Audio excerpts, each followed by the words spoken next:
I will call this meeting of the Laramie City Council to order. Let the record reflect it's a regular business meeting. The date is July 19th, 2016, and the time is 6:30. First item on the agenda is the Pledge of Allegiance. Would you please join me? I pledge allegiance to the flag of the United States of America and to the republic for which it stands, one nation, under God, indivisible, with liberty and justice for all.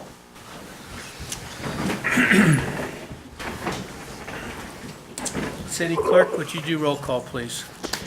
Hanson. Here. Henry. Here. Shumway. Here. Schuster. Here. Somerville. Here. Vitale. Weaver. Here. Pierce. And Pelikas. That's 9 present, Your Honor, 2 telephonically. Here, thank you. Sorry, sorry. I was trying to decide whether that was a here or what. From Jane. Squawk. Okay, next item on the agenda is Squelch. announcements. Do we have any announcements? Mayor, no announcements. Thank you. Item number 5, disclosure by council members. I will be recusing myself on the consent agenda 8H because of family members. Thank you. And then we move to item number 6, and I'll turn it over to Councilor Somerville. Thank you, Mr. Mayor. We have 2 quick changes to the agenda tonight. We're going to move a couple items over to the regular agenda. So I move that the following changes to the agenda be approved. We move 8D to the regular agenda under number 11A, and to move 8I to the regular agenda under 10A. Thank you. Is there a second? Second by Councilor Shumway. All in favor of the motion signify by saying aye. Aye. Are there any opposed? That motion carries. Councilor Somerville? I would move that the agenda be set as changed. Second. Thank you. A motion and a second by Councilor Weaver. All in favor of that motion signify by saying aye. Aye. Any opposed? That motion carries. Once again, Councilor Somerville. Thank you, Mr. Mayor.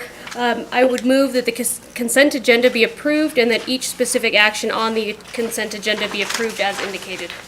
Second. Motion and a second. Was that Councilor Hanson? Hanson. Motion and a second by Councilor Hanson. City Clerk, would you do roll call? Hanson. Yes. Henry. Yes. Shumway. Yes. Schuster. Yes on everything except 8H, and I recuse myself on it. Somerville. Yes. Vitale. Yes. Weaver. Yes. Pierce. Yes. Pelikas. Yes. That is 9 yeses with Schuster recusing on 8H. Thank you. That motion passes. We move on to the regular agenda. Item number 10, and I'll turn it to Councilor Schuster. Thank you very much. The title of the item is 2016 Chip Seal Project. I move to award the 2016 Chip Seal Project bid to Simon Contractors of Cheyenne, Wyoming, in the amount not to exceed $211,090 plus a $21,000 contingency for a total contract award of $232,090 to approve the contract thereafter and authorize the mayor and city clerk to sign. Thank you. Is there a second? Second by Councilor Vitale. Director Smith. Your Honor, the Mayor and members of council, annually we maintain what's called the pavement management system. Through that system, we develop a pavement condition index that guides our decisions on pavement maintenance strategies. One of those strategies is the chip seal program. This year's slate of projects is listed in Exhibit A. This project was bid according to the city's purchasing policies. Bids were opened on July 5th.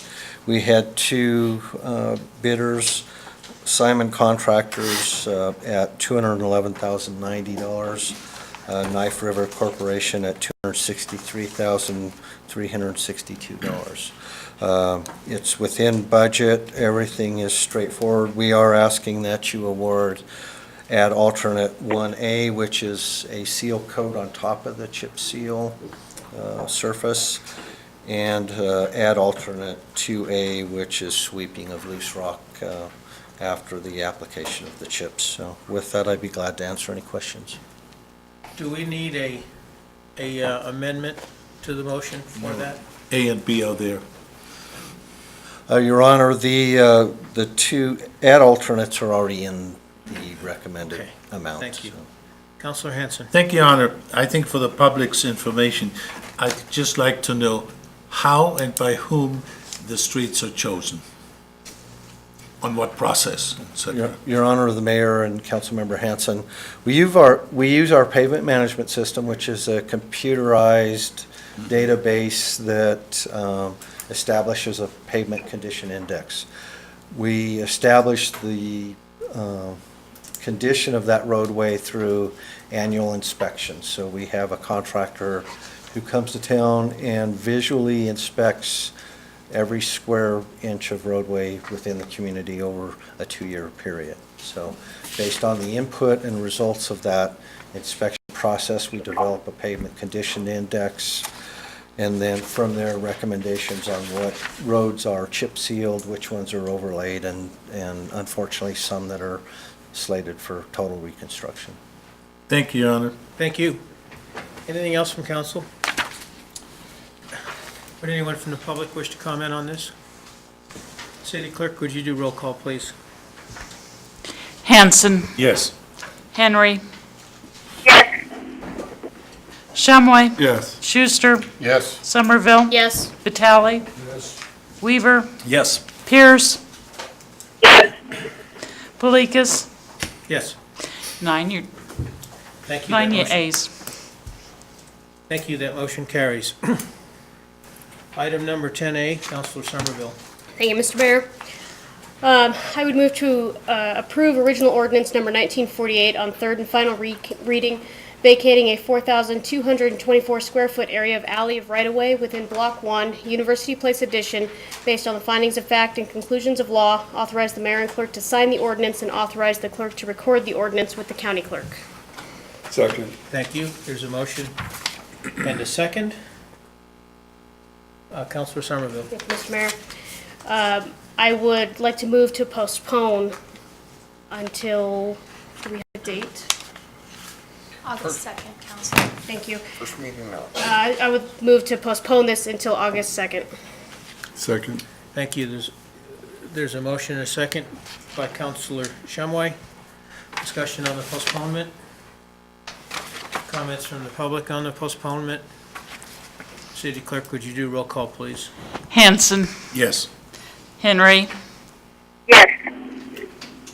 Shumway, Yes. Schuster, Yes. Somerville, Yes. Vitale. Yes. Weaver, Yes. Pierce. Polikis, Yes, 9 yeses, Your Honor. thank you. That motion passes, and that item's postponed until August 2nd. Item number 11. Mr. Mayor? Yes, Sorry. Do we need to do item B as well? For No, 10? comes after. 10B? It's 11A. It's 11A. it's Or, 11A. I'm sorry, 10B, because this had an A and a B portion to it. Good Oh. question. City Attorney? On the consent agenda, 8I, it has an A and a B portion. Do they both need to be postponed? I thought you were talking about whether it was moved to 11 or 10. They do. Shaking his head yes. One is the quit claim deed. Yes, it does need, yeah, Okay. right. Well, thank you for bringing that up. I'll turn, Counselor Somerville? Thank you, Mr. Mayor. I'll put this one on the floor and then move to postpone as well. I would move to approve the quitclaim deed conveying a 4,224 square foot area of the alley right-of-way within Block 1, University Place addition to the University of Wyoming. Authorize the mayor and clerk to sign the quitclaim deed and authorize the clerk to record the quitclaim deed with the county clerk. Second. Thank you. There's a motion and a second by Counselor Weaver. Counselor Somerville. Mr. Mayor, I would move to postpone this until August 2nd. Thank you. Is there a second? Second. Second by Counselor Weaver. Any discussion on this? Any comments from the public? City Clerk, would you do roll call, please? Hanson. Yes. Henry. Shumway. Yes. Schuster. Yes. Somerville. Yes. Vitale. Weaver. Yes. Pierce. yes, Belakis. Yes. 9 yeses, Your Honor. Thank you, that motion carries. Good catch. Now on to item number 11, Councilor Weaver. Thank you, Mr. Mayor. Your Honor, I move to approve Resolution 2016-52, authorizing the filing of an application by the City of Laramie, Wyoming with the Wyoming Business Council for a Business Ready Community Grant and Loan Program, Community Readiness Grant Award in an amount not to exceed $3 million, and approve the project development agreement between the City of Laramie, Laramie Main Street Alliance, and Big Hollow Food Co-op, and authorize the mayor and clerk to sign. Second. Thank you. There's a motion and a second by Councilor Somerville. City staff. Honorable Mayor, Council. This item was first before you in April, I believe, with a public hearing. We then delayed bringing the resolution and project development agreement to you until the Wyoming Business Council could get through their rule-making process. They have officially changed their rules, which allows for a $3 million grant in this category and a reduced match of 5%. So with that rule change and some updates to the project development agreement, we felt ready to move this forward to council. So I'll start off with a recap of what we're pursuing here and then offer to answer any questions. I also have, I believe, we have members from Laramie Main Street and Big Hollow as well. The regional director to the Wyoming Business Council sends her regrets. She could not join us, but I can, if you do have any questions on the Business Council, I may be able to answer those as we stay in pretty close contact on this project.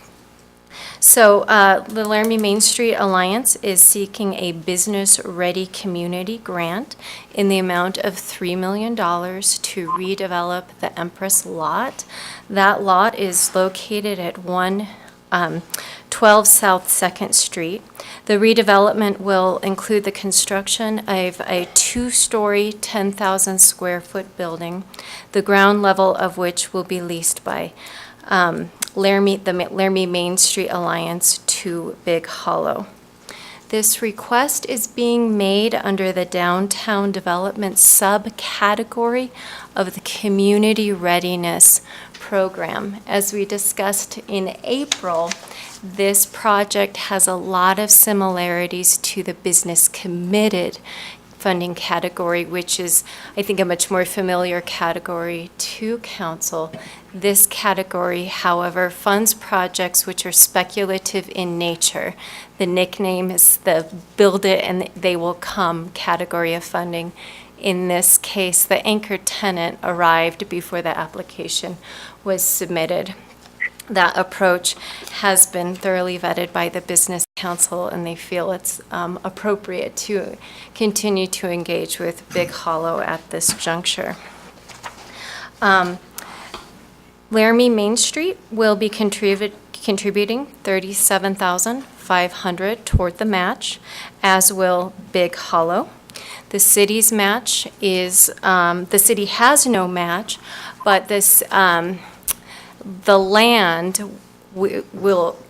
on which the building will be constructed will need to be acquired by the City of Laramie. That acquisition is addressed within the project development agreement through an MOU with the current property owners, which are the Laramie Redevelopment Corporation. They have agreed to transfer ownership of the land contingent on the city acquiring a grant. So beyond that acquisition, there are no city funds or resources other than staff time going toward this project. Main Street, again, intends to lease the ground floor to Big Hollow and then to redevelop the second story for residential or office use. Included in your agenda packet is an example of what they expect to receive monthly through this lease agreement of the ground floor and assuming the upper floor is leased.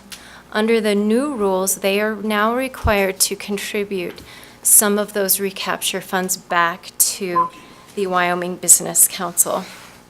So on the main floor, they will return 25% of lease revenues to the Business Council and then retain the remainder to support operations and to reinvest into the community.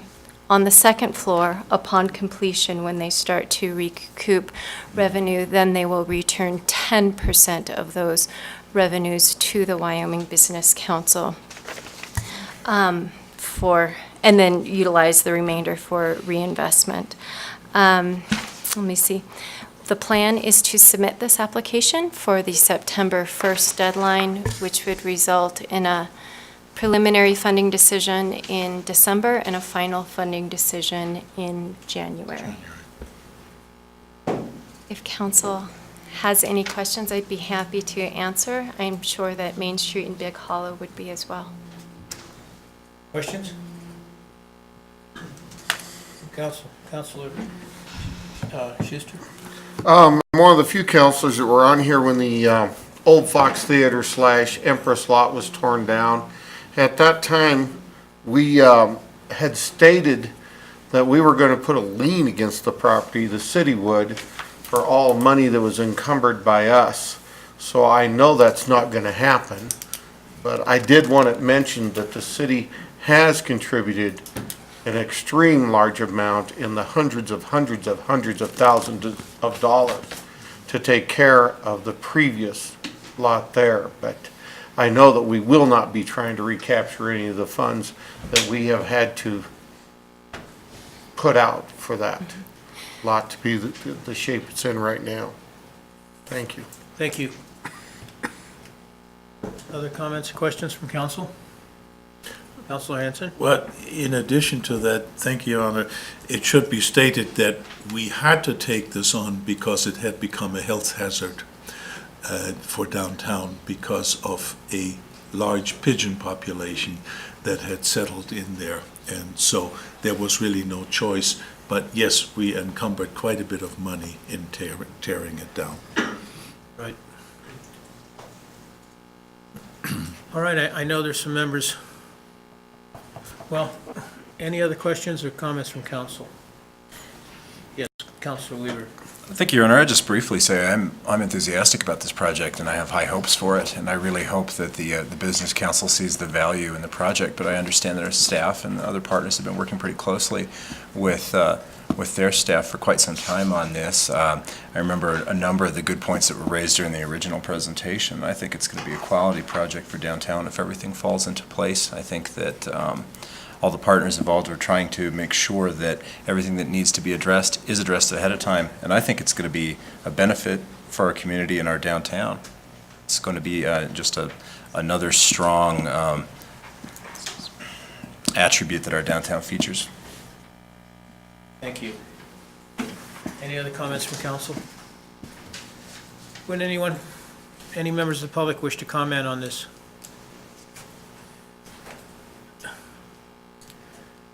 Sure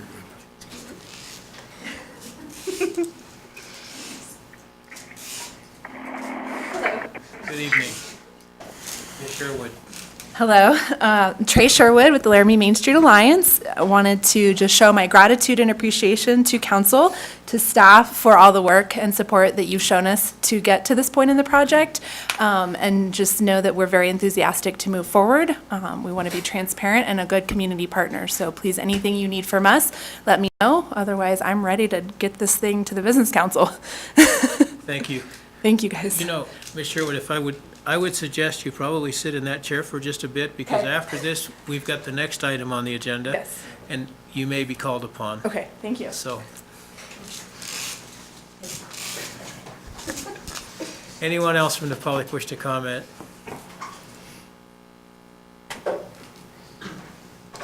Okay. Okay, seeing none, City Clerk, would you do roll call, please? Hanson. Yes. Henry. Yes. Shumway. Yes. Schuster. Yes. Somerville. Yes. Vitale. Yes. Weaver. Yes. Pierce.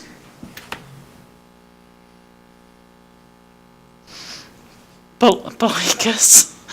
Yes. Counselor Pierce, are you on the phone? I'm here, yes. There we go. I vote yes. Thank you. 9 yeses, Your Honor. Thank you. That motion carries. And by the way, those of you here from Main Street, thank you for coming tonight, and thank you for supporting this project. I think it's greatly appreciated by our community. Next item is item I believe it's 11A. 11A. Counselor Weaver. Thank you, Your Honor. At this time, I'd move to approve the Development Services Agreement between the city and the Laramie Main Street Alliance and authorize the mayor and clerk to sign. Second. Thank you. Motion and second by Counselor Somerville. Yes, Ms. Jordan.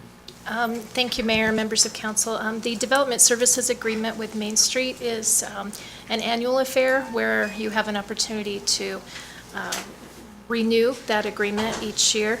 The agreement establishes a slate of services that Main Street will provide, including promotion and development of the historic, economic, and social opportunities in the downtown. It also establishes a criteria for measuring the efficacy of Main Street's activities and requires them to report annually to you on the progress they've made for the scope of work that we're agreeing to in the agreement. The amount of support you provided the past 2 years to Main Street was $40,000 annually.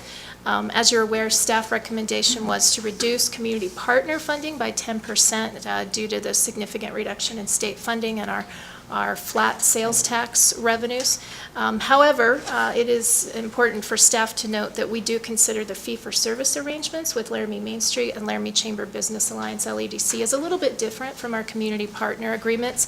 The reason being that the fee-for-service agreements really establish between the city and Main Street a slate of services that Main Street will perform on behalf of the municipal government. So they are a little bit different. However, if you wish to apply the 10% reduction to Main Street, the amount of that reduction would be $4,000 and would bring their total annual fee to $36,000 for the biennium that started July 1st and will run through June 30th of 2018. If you have any questions, I'm happy to answer them. And of course, Trey Sherwood is here on behalf of Main Street. Thank you.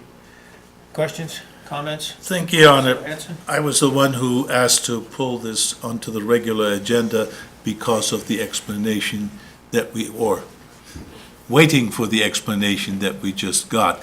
And the only question that I have, we have, of course, 2 or 3 fee-for-services holders, and I was just wondering whether by keeping it at 40,000, we are giving this one a preferential treatment over the other ones, or are you planning to bring the other ones forward, holding their previous amount, and can we afford it?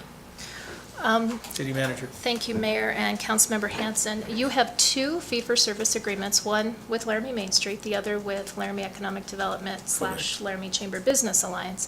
That second fee-for-service agreement will come to you at this point, we believe, on August 2nd.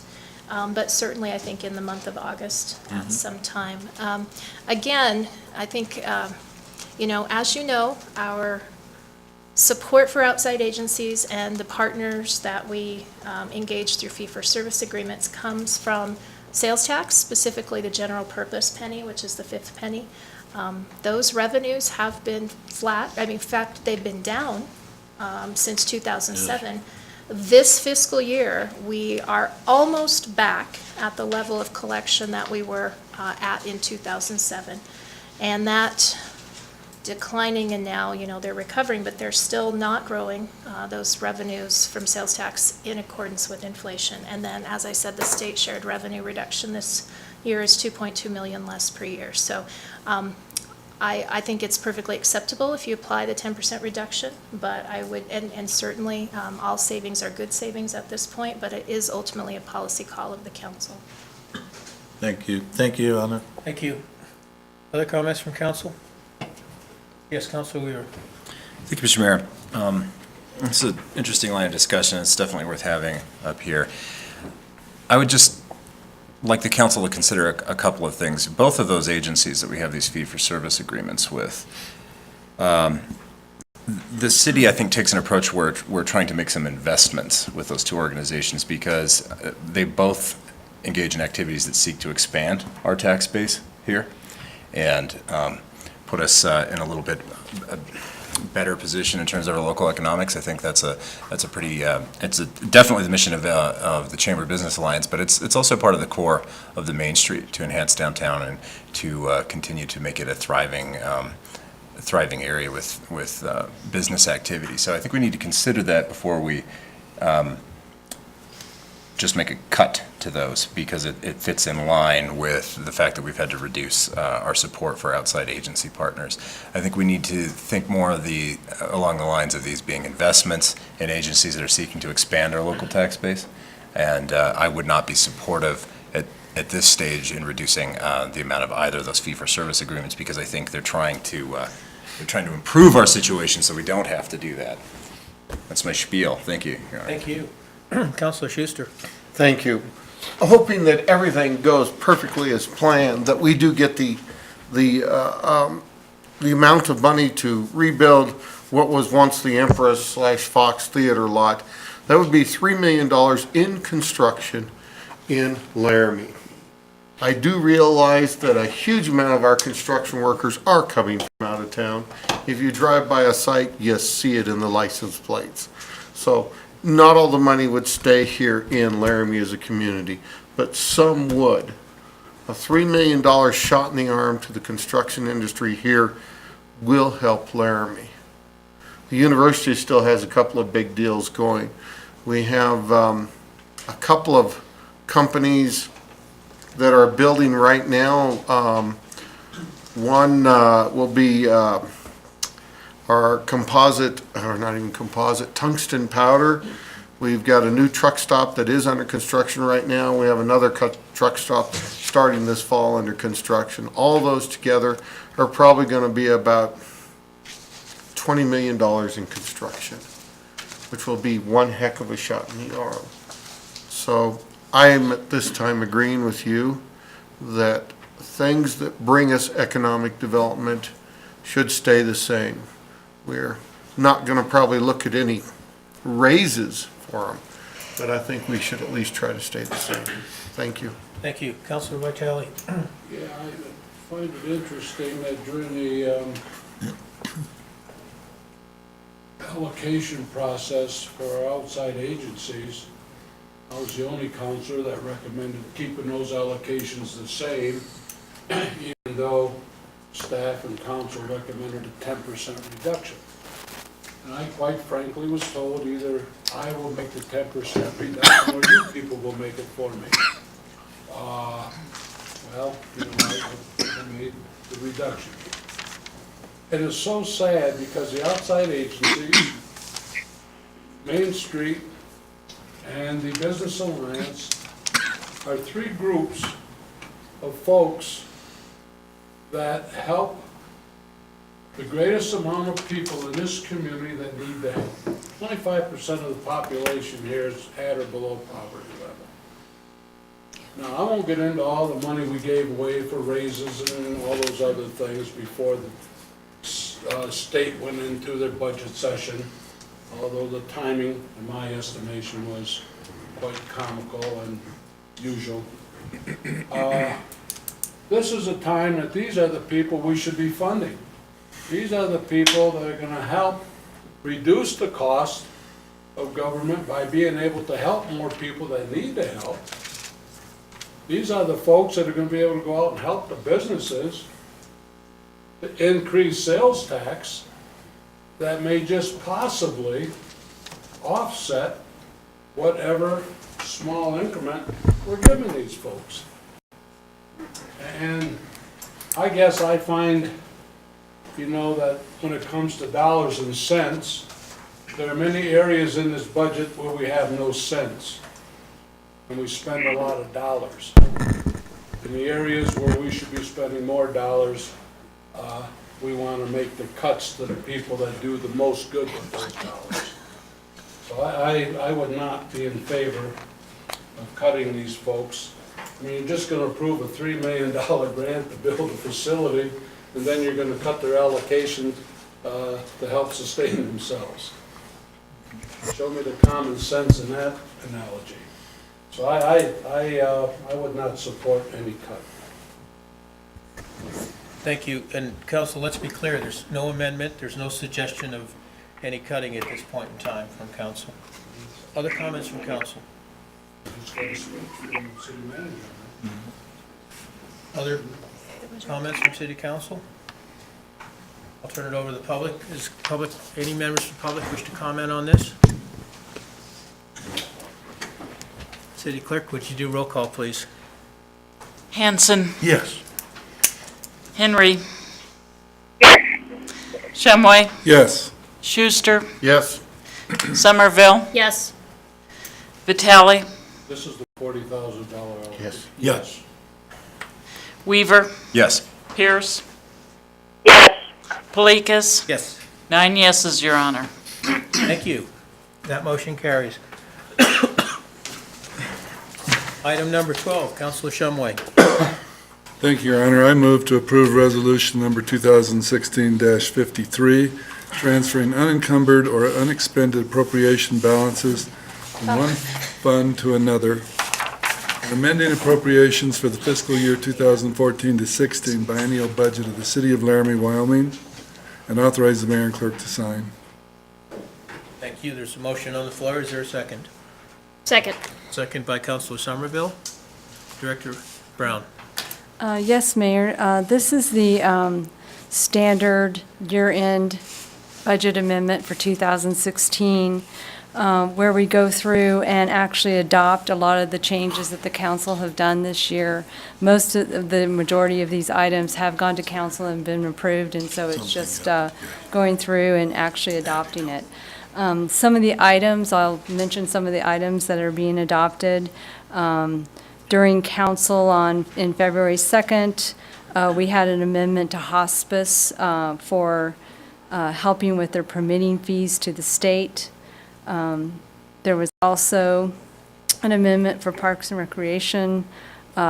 We had cross-training going on where we had double director salary, and also the payout for the last director for $35,000.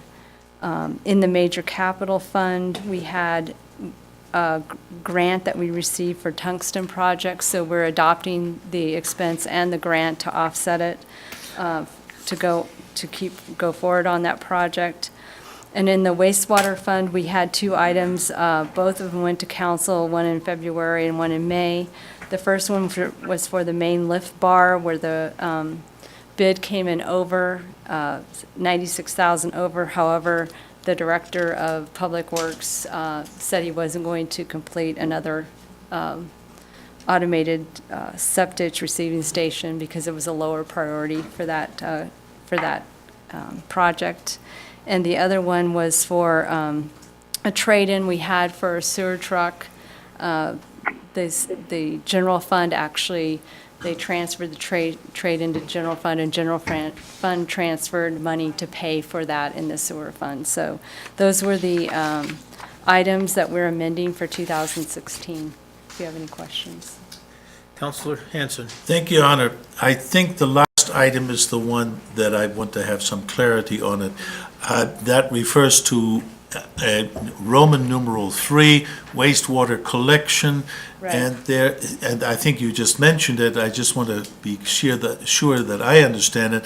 Action on May 3rd, 2016, and 35, that's where it starts, $35,000 for the forfeited trade-in of the existing sewer truck to the Streets Division purchasing the unit and reimbursing fully the trade-in cost. This Right. means we're keeping the 3 Slurpee trucks and one of them is now was the, One's in street, moved from wastewater to street, but street general fund paid sewer fund for For the- that. Yes, for okay. the trade-in value.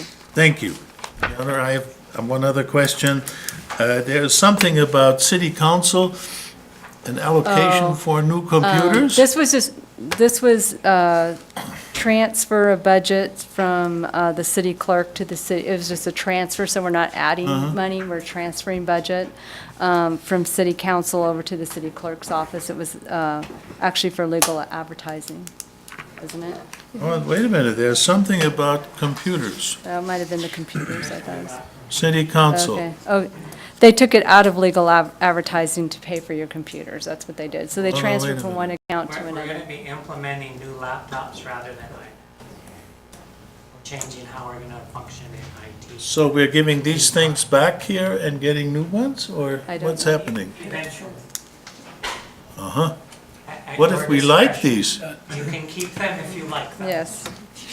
Okay, so we, We will support This them. was, You know this what? was We've- not for new. we're This back and was forth over. here. So This I would was- ask the This Assistant was to City pay for Manager the, yeah, to use Yeah. the microphone if he has any further comments. Thank you. okay. and I don't, Director this, Brown? this is for 16, so it's not new. It's to pay for what we've already purchased, and it was to cover, they just transferred money from one account to another. That's really all they were doing, from one cost center to another. Your Honor, I'm not done yet, I have one more. Please do. And that is the big transmission line, that's a fairly expensive one. Is that the one from the water treatment plant to the city? I can't remember where it I is don't right now. know the transmission line. Is that a transfer? Okay, Yeah, yeah. That is that money. They're transferring monies, once again, it's a transfer of the, we're doing the 20-inch transmission line project. That project is a priority, so the Public Works Director is moving PRV money and dispensing money over to accommodate the transmission line, which he felt was a priority. So it's just a transfer of funds from projects. is this one of the two lines that come from the treatment plant to I have no the city, right? And the Yeah. one where we made a mistake in cleaning it out and lost whatever, Yeah. Biofilm. the biofilm, okay. Yeah. This is the item. Yes, that's correct. Yes. Thank you. Thank you. Other questions, comments from council? Comments from the public? Well, I think- City Clerk, would you please do roll call? Hanson, Yes. Henry, Yes. Shumway, Yes. Schuster, Yes. Somerville, Yes. Vitale, No. Weaver, Yes. Pierce. Yes. Yes, is that correct? Yes is correct. Bleekus. Yes. Wonderful. Bleekus. Yes, 8 yeses, 1 no, Your Honor. thank you, that motion carries. And we move on to item number 13, Councilor Shumway. Thank you, Your Honor. I move to approve resolution number 2016-54, transferring unencumbered or unexpended appropriation balances from one fund to another and amending appropriations for the fiscal year 2016 to 2018's biennial budget of the City of Laramie, Wyoming, and authorize the mayor and city clerk to sign. Second. Thank you. There's a motion and a second by Councilor Weaver. Once again, Director Brown. Yes, Mayor and Council, this item is for our current fiscal year, and we only have one item. We received a grant from the Wyoming Association of Risk Management, and that grant is covering use of force training for the police department for $4,000. $4,000. Yeah.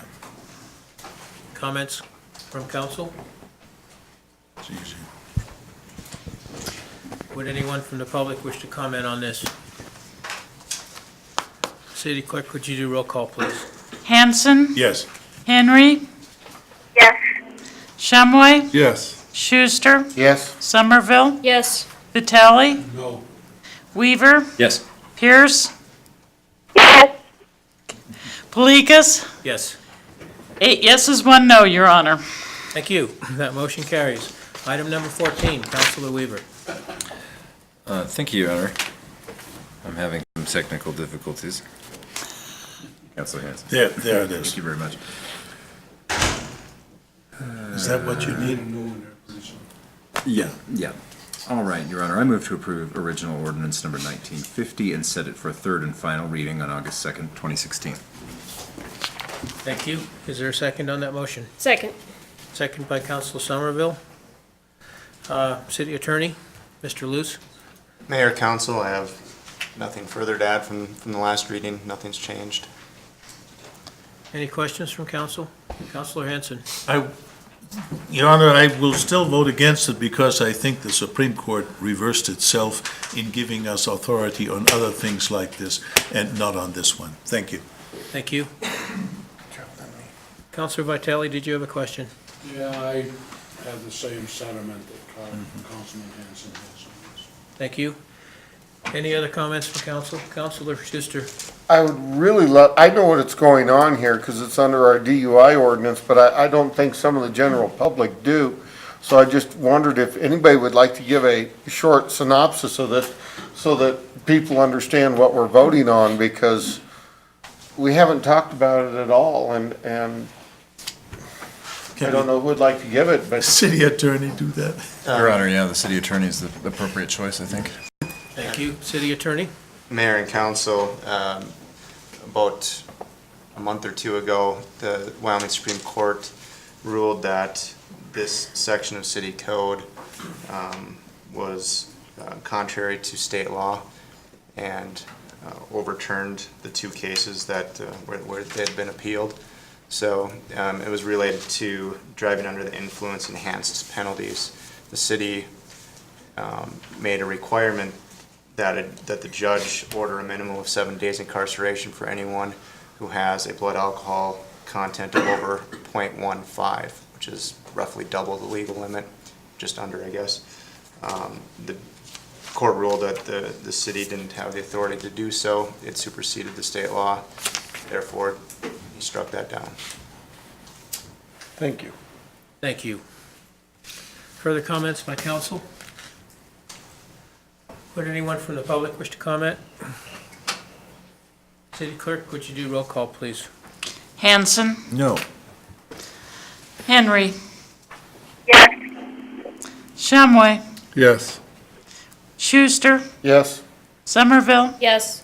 Vitale? No. Weaver? Yes. Pierce? Yes. Polikis? Yes. 7 yeses, 2 no, Your Honor.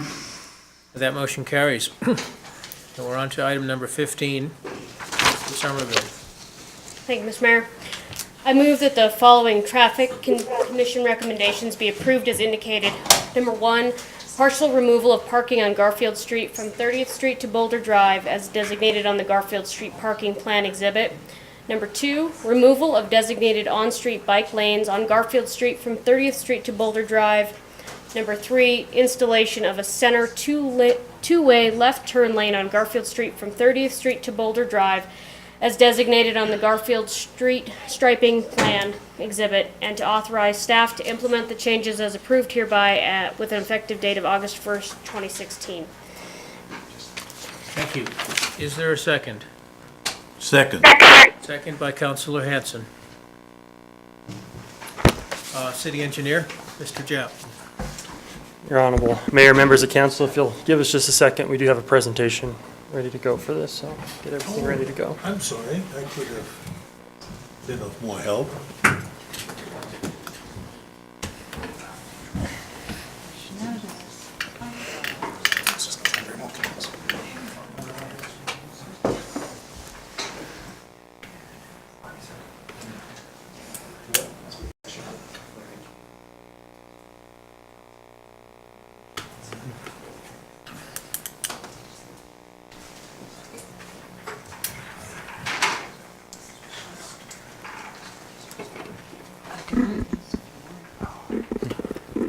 All right, I think we're ready to begin. So saying, Your Honorable Mayor, members of council, this item appeared before council November 3rd, 2015, and was voted down by council. It had been previously recommended by Traffic Commission on September 10th of 2015, prior to appearing before council. At the request of council, staff is bringing this item forward again. Staff has also provided back-end diagonal parking exhibit by council's request as well, and that is included in your packet. Going into a little bit of background on Garfield Street, Public Works staff has analyzed the area along Garfield Street from 30th Street to Boulder Drive. Almost 10,000 vehicles a day travel this corridor, and this is only going to increase with the new high school. Garfield Street is functionally classified as a collector street. This means it should convey traffic while still maintaining access to the businesses in the area. There are currently approximately 162 vehicles that can park in this corridor. 8 crashes have occurred in this corridor since 2012. 4 have occurred since the last time this corridor was studied, or as of August of 2015. A site triangle analysis was performed for the corridor. Based on this analysis, parking is required at a minimum to be removed as shown in the exhibits that's provided in your packets. Parking is proposed to be removed adjacent to the driveways and the side streets for safety.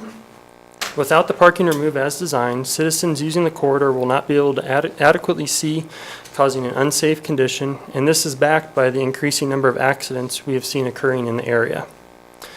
From the exhibits, 43 of 162 parking spaces remain with parallel parking. 83 of 162 parking spaces remain with back-end diagonal parking. Another analysis that staff performed was for a two-way left-hand turn lane. I'd like you to please note that the turn lane has no impact on the actual parking, but only improves the safety of the corridor by allowing the turning vehicles to move out of the main travel way, which helps avoid conflicts and also improves traffic flow in the area.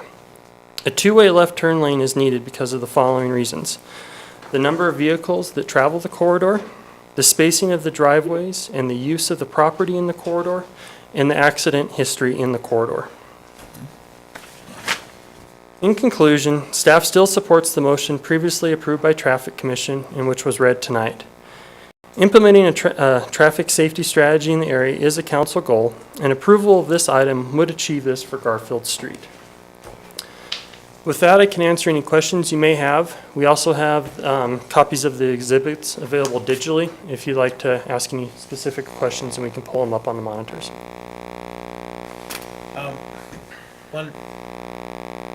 One procedural wise, so this is a review of what we voted against. I forget when it was, I think it was last November or something. The reason why this is being brought forward to us tonight is because there is a change in the parking and so forth.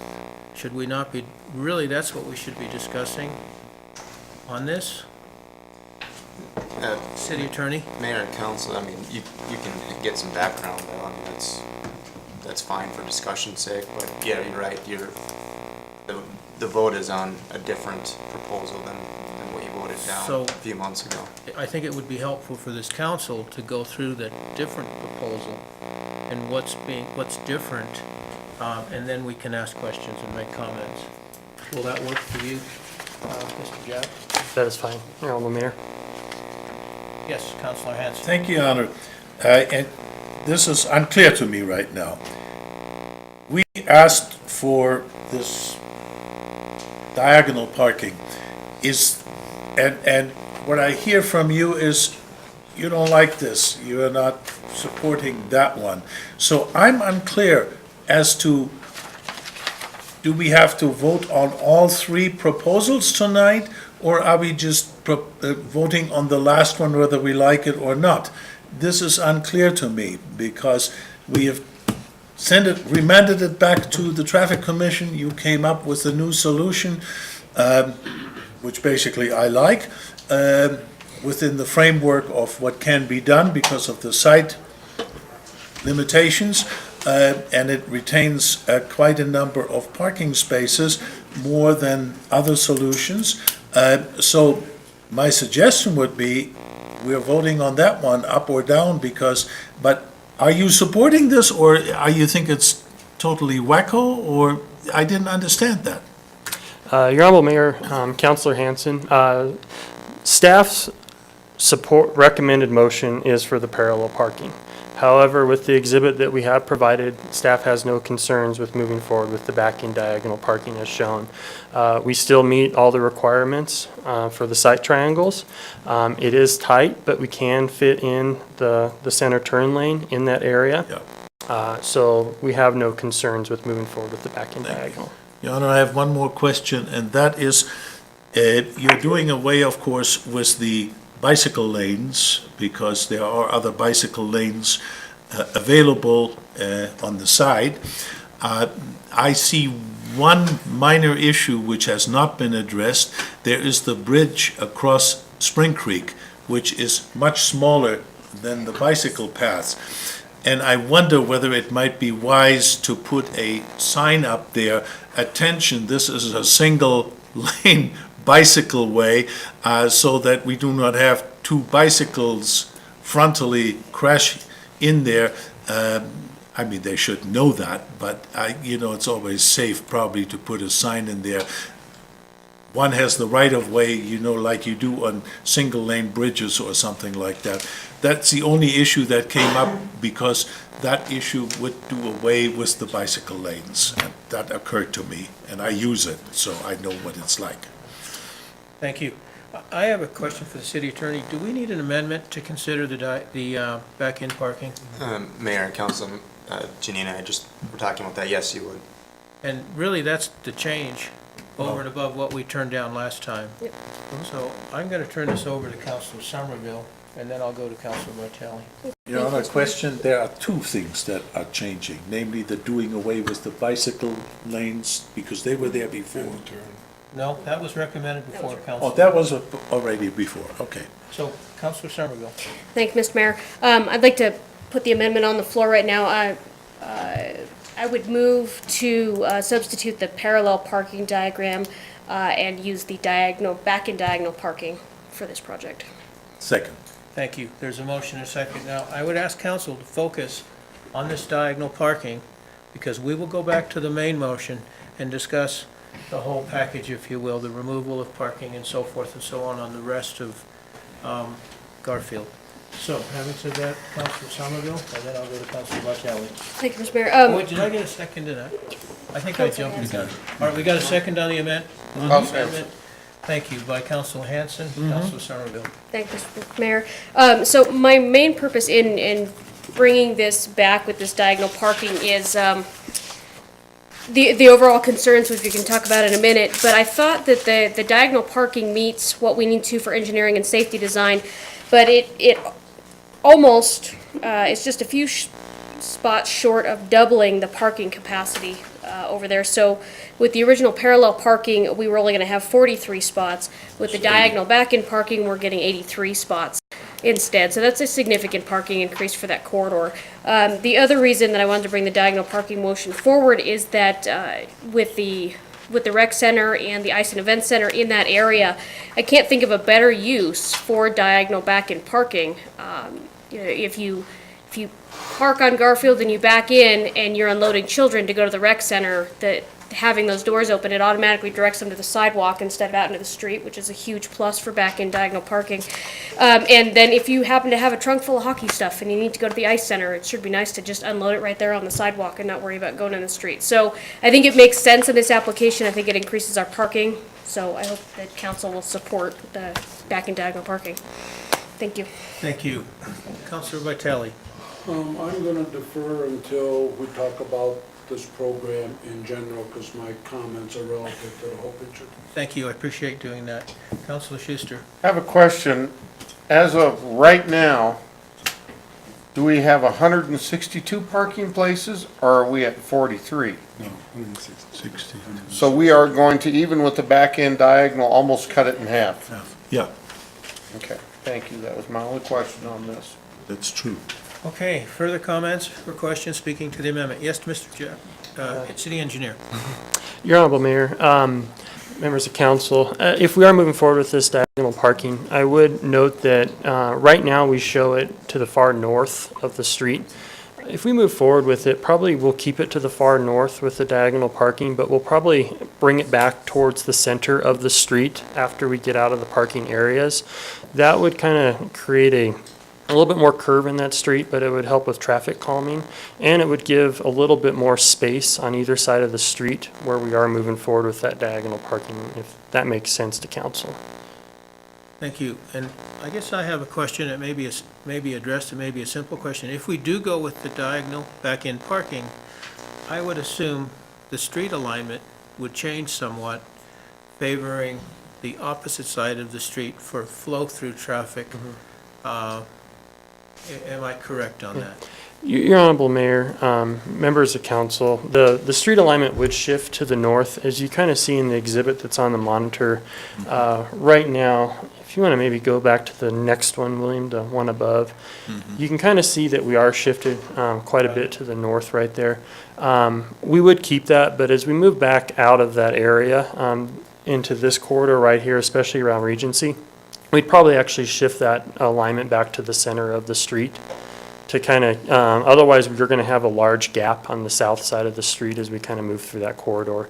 So we would move that. The areas where they're parking, we would have quite a bit of a shift of an alignment, but in the areas where there isn't parking, we'd shift the street back to the center line with an adequate taper. Thank you. Councilor Hanson. Thank you, Your Honor. No solution seems to be perfectly ideal here. The west end of Garfield, and I pretty well drive it every day, is hardly used by anybody for parking. Where it bunches up is on the east end, where the automotive folks are, etc., because they park there. This, of course, creates quite a bit of parking on the west end. So we're doing something for the health of the workers, because they'll have to hoof a few steps to get to their business. But it seems to be that we really cannot create any other solution unless we, violate the sight lines in that curve. And this, to me, is still the best solution, retaining enough parking spaces. And you remember we discussed whether this is what number street? What's it called? Collector Street. A what? Collector Street. Collector Street. A collector street, because otherwise we're going to have to go to the state and change things around. So I see no other solution, it seems to be the best of the worst possible world, or something like that. I can't describe it in any other way. But at least we are retaining parking spaces, and I think that was my concern and several other people's concern. There are businesses that were there beforehand, and they ought to have some kind of a modicum of parking possibilities for their employees. I know one of the automotive businesses has acquired another lot to increase their parking possibilities, so that will also help. So from that perspective, maybe we can adopt this and say this is the best we can do under the circumstances and making that street safe. And I agree, it is in that curve is not very safe. Thank you. Thank you. Councilor Shumway, and then Councilor Schuster. Thank you. I need to withdraw until back to me. Okay. Thank you, Your Honor. The question that I have about this back-end diagonal, which reduces it down to about half, I have not been receiving any comment from any of the people that were talking to us in November. And, because this is just going to be a one reading, we're only going to have this before us once, and once we move on it, then it's finished. I was wondering, did they go before the Planning Commission, Traffic Commission, and any of the people that were very much invested in this before to ask about their concerns or bring up anything? It just seems like this went from a very hot topic to something that now just doesn't have much interest. And I'm wondering why. Your Honorable Mayor, Councilor Shumway, this item did not reappear before Traffic Commission. As was kind of noted at the beginning, it was requested by council to bring this item back forward. Because of that, we didn't have time to bring it before Traffic Commission, and since it was already moving forward before council, it was not needed at that time. Has there been any notification? No, there has not been.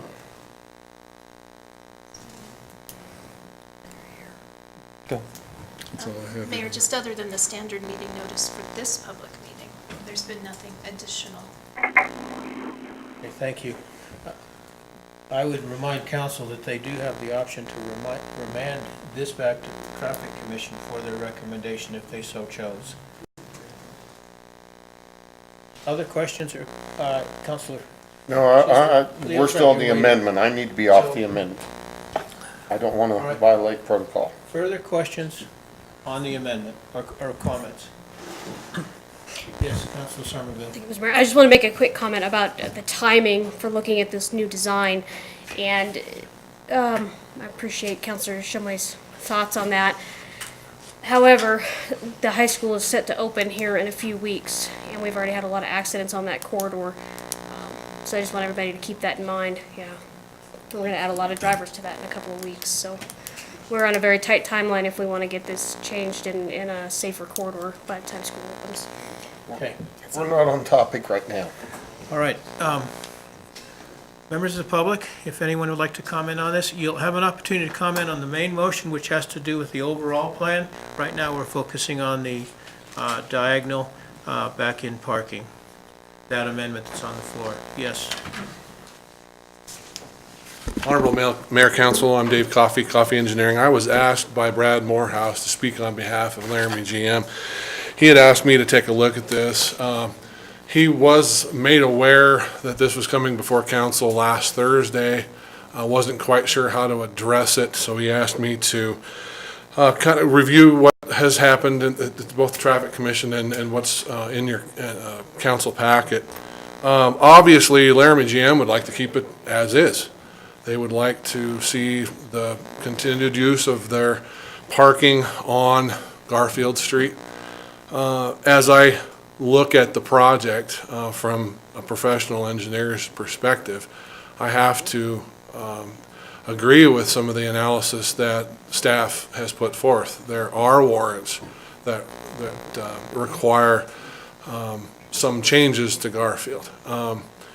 There needs to be some modifications made for safety, and I would be remiss to not agree with staff's recommendations in that regard.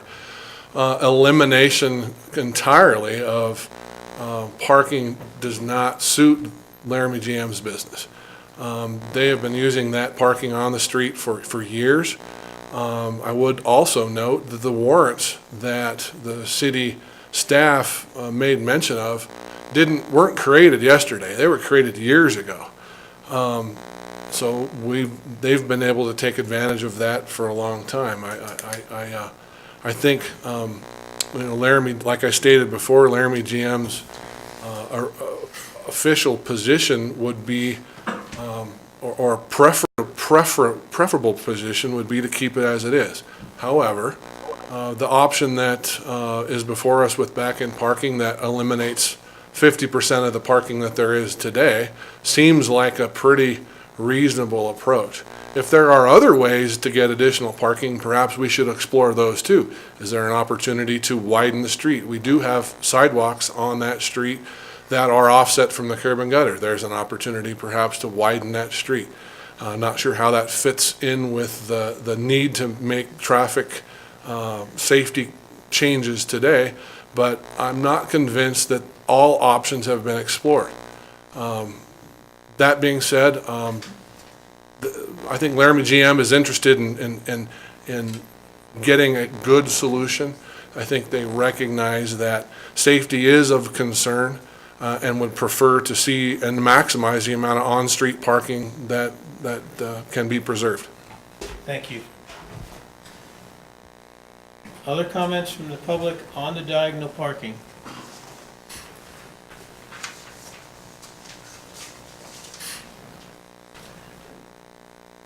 Good evening, my name's Tim Hale.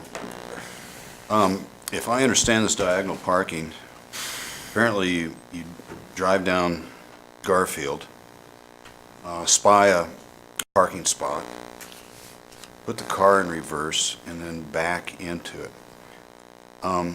There's a fair number of people that are not really competent backers. And so I failed to see how this is necessarily equated to a safety issue. I know driving in forward downtown and then backing out in the diagonal spaces provided down there, there's a point in time until you clear the car on each side of you that you really don't see what traffic is out there. It's just kind of a Russian roulette deal. So in this particular case, when you back in first, at some point the front end is going to swing around. You know, you could be interfering with traffic in the other lane. I'm just not absolutely convinced that this is necessarily equated to a safety thing. And if it's safety that we're so concerned about, it's my understanding that Clark and 3rd Street is the most dangerous intersection that this community has. And yet we don't hear anything about it. I'm sorry, what? I said we're getting off topic. No, I'm talking about safety. Mr. Hale, we're getting off topic. No, maybe you're getting off topic, but I'm not. I'm talking about safety. So I would hope that this council could look at these things and then to come in and essentially, if I understood this correctly, cut the parking spaces. And essentially what exists now by 1/2 is a pretty sizable amount of parking places. And I recognize that the high school is going to be opening, but we all knew it was going to be there. Where was the traffic study then? Where were these people that looked at this and said, this isn't going to be acceptable? And apparently they were asleep at the wheel. Thank you. Other comments from the public?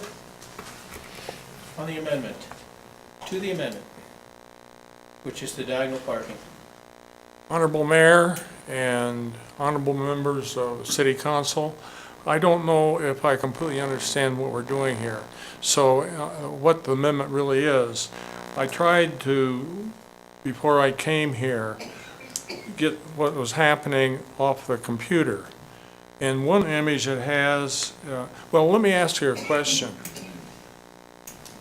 Between November, when the proposal to eliminate the parking on Garfield was to be eliminated, that was voted down by City Council. They came along the city and must have had a lot of extra yellow paint because they did paint a lot of in front of, by the way, just so you know where I'm coming from, I'm Dr. James Boucher, and with my partner, Dr. Sue Lowe, own the vision clinic at the corner of Garfield and 30th Street, the address being 405 South 30th Street. And so basically from when the ordinance was defeated until right now, a whole bunch of parking was eliminated by you spraying yellow paint in front of our building on 30th Street as well as on Garfield. So one of the images that I brought off the web showed a green line with 34 spaces retained. And that looks like it's probably, I don't know where it starts. Is it where the yellow line that you painted since November, starting there, or where is it? And I noticed that the diagonal parking is way further to the east. And so I just clarifying, what are you voting on? I'd like to have some input. Basically, I'm opposed to eliminating the parking on 30th Street. And also the other comment, I think it's very dangerous, the intersection of Garfield and Boulder Drive. You have that Boulder, you have that parkway in between, the roads don't line up between Garfield and 30th Street. It's terrible. And I think that's more of a traffic hazard than parking along 30th Street. So can you give me a little clarification on what you're voting for right now? We're voting on an amendment to the motion for diagonal parking along Garfield Street, which would be the south side of Garfield Street, same side of the street is where your office is on. That's what we're voting on right now. Compared to having parallel parking more toward the west. Is that the way the proposal is? Correct. And so what you're proposing is doing the diagonal parking, Right. but not in the same place, further to the east? Correct. Is that correct? Correct. Okay. Why can't you do the parallel parking where, I mean, the Dr. diagonal Boucher? parking where you have the parallel parking proposed now? Okay, Dr. Butcher, I think we can get, those questions can be answered by staff, but this is an opportunity for the public to comment. It's really not an opportunity for back and forth questions and answers and so forth. Okay. Okay? Well, from a public So- standpoint, I'm opposed to eliminating the parking on 30th Street, period. Thank you. How's that? Thank you. Clear. Are there any other comments from the public on this amendment? You'll also have an opportunity on the main motion to be able to speak on this item. Anything further from council? City Clerk, would you do roll call? And this is on the amendment. Hanson, Yes. Henry, Yes. Shumway, Yes. Schuster, Yes. Somerville, Yes. Vitale, No.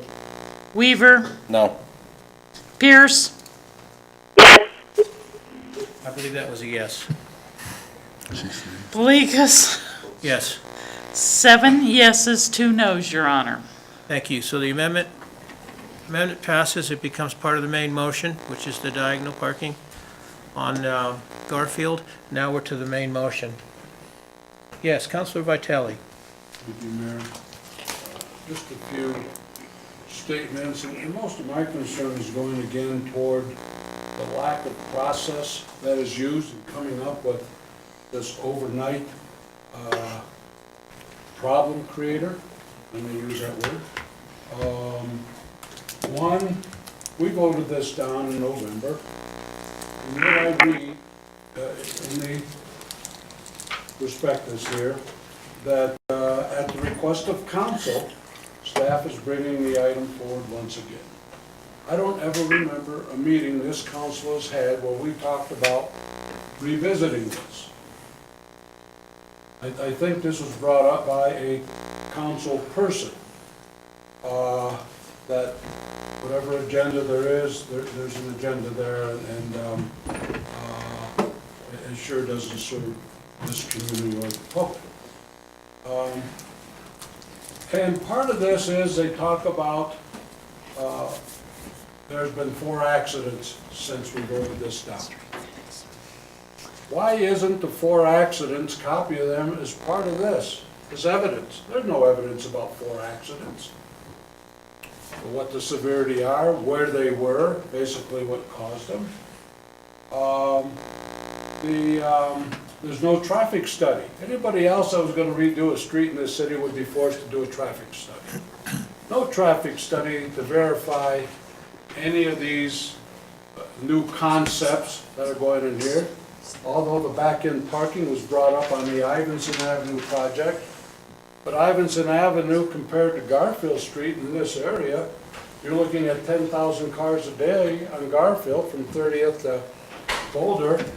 I don't know if you get 10,000 cars in 6 months on Ivinson unless you have homecoming or something special. So maybe back-end parking there might be, people have a little more patience to implement that. Also, on the north side of 30th and Grand, and I make a left-hand turn every morning, right there. There's no striping, absolutely no striping that's visible. So people are actually making left-hand turns on Garfield from a right, so-called from a right-hand lane on 30th Street. And there isn't any indication when people are coming or people are turning from Garfield onto, you know, as to any protocol there, So it's kind of playing dodging cars there. So we're worried about safety. Maybe that intersection should be striped totally. That might add to some safety. There was no notice to the public about this, except the article that was in today's paper. Again, one of the biggest flaws this city has is they like to hurry up and get things passed without notifying the people that they're going to affect. Perfect example of that was the master plan, recreation master plan. Council gave specific directions in a resolution for city of Laramie and city-owned property, that they went ahead and put all these trailheads, icons, parks on private property without even notifying the public, and we know that's still an ongoing process. This is similar.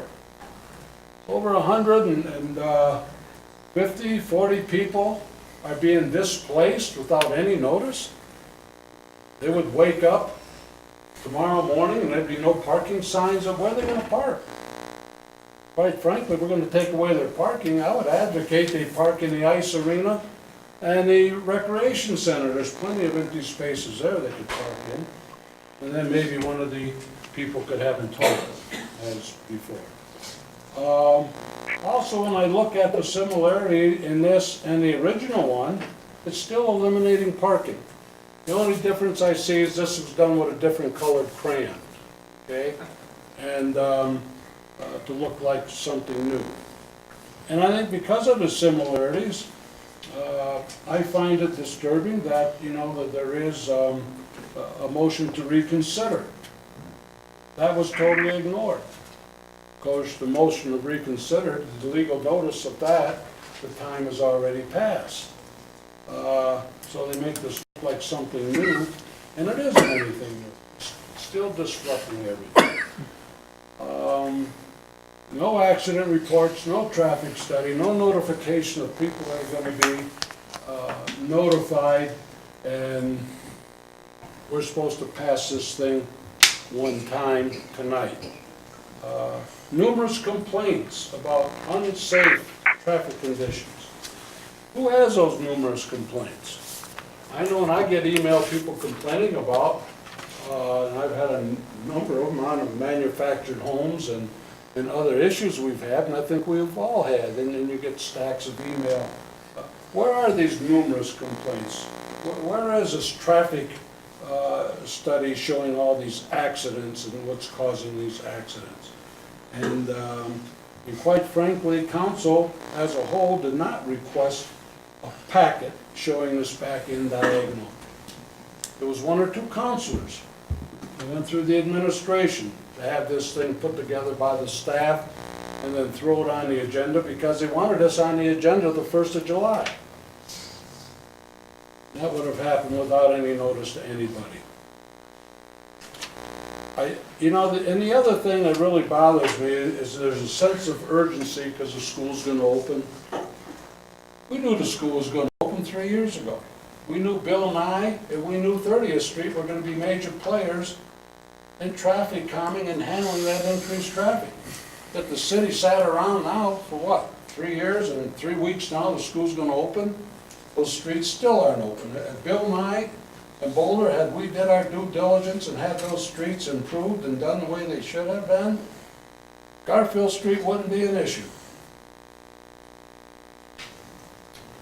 So I will not support this, and I actually would like to make a motion to postpone this indefinitely so we can find out with Bill Nye and 30th Street how that impacts this, and then get a real traffic study to see and meet with the people, because I'm sure a lot of the business there and a lot of the citizens that use that parking areas may have some suggestions. Citizens are never listened to. We get an idea and run with it. Then we have to sit up here and clean a mess up. And I guess I don't mind doing that. That's all I have, Mayor. Thank you, Councilor Vitale. Councilor Schuster. This was defeated because of parking. Since that last one, I volunteered and worked a hockey game One of my co-teachers is, kids, two of them are playing hockey, and he talked me into helping out there. We had a very large tournament in town here, which we used every single parking spot on that street. And then we flooded over into the rec center, and I'm sure a couple of people parked illegally on some of the business places. Laramie GM Auto Center did buy the old building next to them and are torn it down, and none of it will be used for employee parking. They are expanding their lot. So they're probably gonna do some economic development and possibly hire some more people. And what are we gonna do to them? We're not even gonna let them park there. Klaus said it'll be good exercise for them to walk 4 blocks. That's really nice of us. Man, are we doing something for the people that are paying our paychecks. It's really great. University White Motors allows no one of their employees to park on their lot. So let's just displace them. I mean, that's what we're doing. We're taking some of the biggest companies in this town and we're gonna tell them, nope, we don't care. If this street's so dangerous, we ought to be controlling it twice as much as we are. They say Highway 287 between here and Fort Collins, most dangerous highway. That's because we have some idiots driving out there. I drove it Sunday and couldn't believe the people and what speeds they wanted to see. I was wishing there were more highway patrol out there. If we have a problem, it isn't because of the existing streets. It's because of people being idiots. I don't care if they're high school, I don't care if they're teachers, I don't care if they're senior citizens. If they're breaking the driving laws, give them a ticket. That street is not dangerous, people are. Thank you. Thank you. And I would remind council, if there is a concern concerning the timing of this, there's always the option to remand this back to the planning commission or to postpone it to another meeting. Point of information, Your Honor, I think you mean traffic commission. Yes, thank you. Excuse me, traffic commission. Thank you. Other comments by council? I did make a motion to postpone this. No, you didn't No, actually you, make one. excuse me, Councilor Vitale, you did not make a motion. You said, I'm thinking of making a motion. Oh. There's a difference. Yeah, Councilor there is. Somerville. I don't think very much. Mr. Mayor, I just want to make a couple of quick comments here. I think that the back in diagonal parking has taken the public comments that we got back in November to heart. This new alignment will double the parking spots that are available. We certainly recognize the use of parking on that corridor is diverse. The rec center, uses it when they have a large capacity event. The ice and event center uses it. The businesses use it. So it is important to have as much parking as we can on that corridor. I think the timing with, I think one of the major employers that's had an issue with this is Laramie GM. And I think that, they've demolished that building, they've acquired the adjacent lot, and they certainly have the opportunity to provide more customer and employee parking now with their acquisition. Something that I said in November that I still believe is that, if you come into Laramie right now and you build a new business on a new lot, you're required to provide enough parking for your employees. And I think it's important that we work with our businesses to try to make sure that happens. I think that the biggest thing that's driving here really is the safety factor on this street. We know that, there's 10,000 trips a day, and when we get down to it, we're really weighing the safety of 10,000 cars a day and their occupants, which are going to be largely filled with ages 14 to 18 in the coming years, versus the convenience of parking for businesses. And I appreciate the businesses, and I hope we've accommodated them the best that we can, but I don't want the city council to sit here next year or the year after when some horrific accident or some horrific traffic fatality has happened out there because we didn't change and listen to the advice of our professional engineers and make the appropriate safety changes. So I hope that council will look at the new changes favorably and go ahead and approve this and move it forward. Thank you, Your Honor. Councilor Hanson. Thank you, Your Honor. There was the innuendo, or at least the statement, that we have done these things. We are, of course, under certain constraints because this is a collector street, which is under certain obligations that are state mandated. We've tried to do the best we could with that definition. There was a discussion, I remember some time ago, whether it would be wise to take away the statement that this is a collector street. Of course, we could do that. Then I don't know what we are doing with that, because then the traffic would go to Grand Avenue, I presume, or whatever. And I think there wasn't much appetite to take away that collector street designation. With that collector street designation, we are constrained as to what we can do. And the Traffic Commission is right, if I understand that there cannot be parking because of the sight lines in that S-curve, in that modified or very slight S-curve. So, you know, I don't particularly like this solution either, just like anybody else, because I think I've been sitting up here trying to wangle as many parking spaces out of this as could possibly gotten out of this, and I think this is some way of addressing that. I see no other solution unless we want to suddenly say we're taking away the designation of Collector Street. Am I totally wrong there? I mean, that's probably something the Traffic Commission can best address, because they are the specialists in that, and I don't know whether that's an opportunity. City Engineer. Your Honorable Mayor, Councilor Hanson, changing the designation of Garfield Street actually did appear before USAC.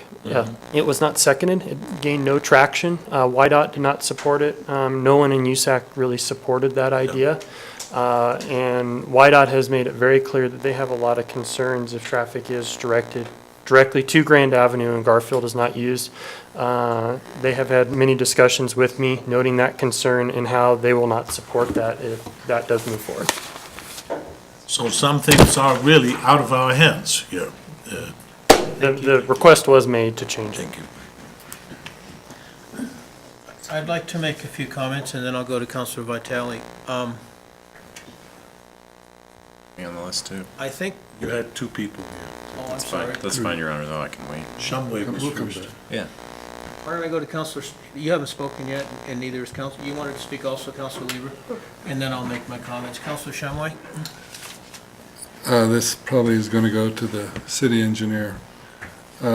Should we adopt back-in parking, doesn't that change the driving surface, the area that you have for the driving surface, and also changes the line of sight? And you know, when the roads are narrowed, there's not as much opportunity for a person driving. It's two-way for them to have as much area to negotiate turns and people backing out and things like that. Aren't we narrowing the surface that they can be driven on, and also changing the line of sight because those cars backing in, how many feet does that encroach upon the driving surface that we're looking at?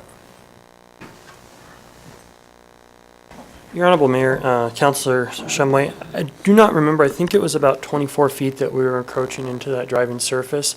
However, what that did allow for is two 11-foot travel lanes and an 11-foot turn lane in that area. It does get tight. We usually try to prefer around a 12-foot. However, 11-foot is perfectly acceptable. We could reduce that turn lane down to a 10-foot, which would give you another half-foot on those travel lanes. We do have streets in town that are 11-foot. Trucks are easily able to travel those without any difficulty, but it is I will admit, it is a narrow turn lane. As far as line of sight, the line of sight would, for the most part, remain the same because that lane will be shifted to the north. And then with that taper, as I was kind of talking about, they would still have adequate line of sight, and that wouldn't be a concern in that area. There's no parking on the other side, so your road actually I got know, to it's just on the Okay. south side. It is very tight, I will admit, but it does fit and meets standards. Councilor Weaver? Thanks, Your Honor. I guess we're gonna do the full table here, but as I've heard the discussion go forward, a couple of things have occurred to me. The public notice issue does concern me. I don't think that any of that had any intent behind it. I think our staff is really busy and they do the best they can, but it is a concern for me. And the other question I have is I think a citizen made a comment earlier, and he was coming from a place of some expertise about this, but I appreciated that he acknowledged that, first, it's appropriate for the staff to have identified this as an issue. I think there certainly is some traffic and some safety concerns there. But I don't have enough information, and I don't think we have really even found it in this discussion. It's been a long time since we first talked about it. I don't think I have enough information to be convinced that this is the only solution. Now, I acknowledge it might be the preferred solution from some perspectives, and I have some respect for that, but I haven't heard enough for myself to be able to determine that it's the only solution.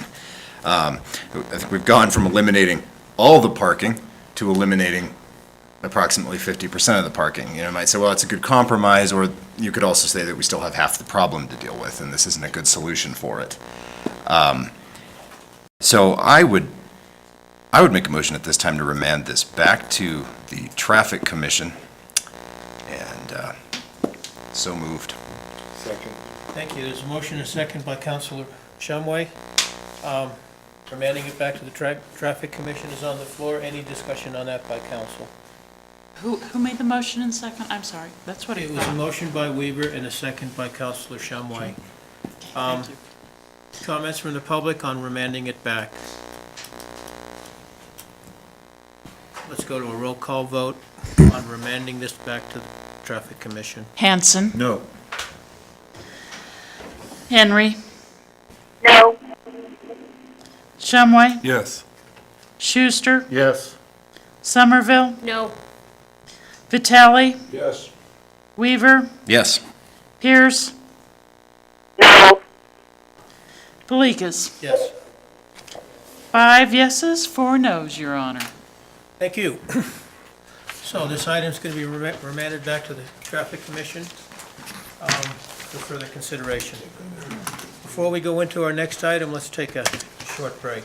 Again, before we go to the next item, there was a question by Councilor Weaver. Thank you, Your Honor. It's a point of information question. I'm going to direct it towards, through you, Mayor, to the city attorney. Under our protocol, once an item has been removed from the agenda or laid on the table through an action by the council, do we have any provision? I was informed by a couple of members of the public that there was some frustration about not being able to speak to the main motion since it was postponed, and I'm trying to think if I don't believe we have any provision to provide a public comment time for that, other than at the end. At the end. And I'm just seeking clarification. Yeah, Mayor, Councilor Weaver, you're correct. Technically, a motion to continue supersedes that original motion, so that becomes the motion then.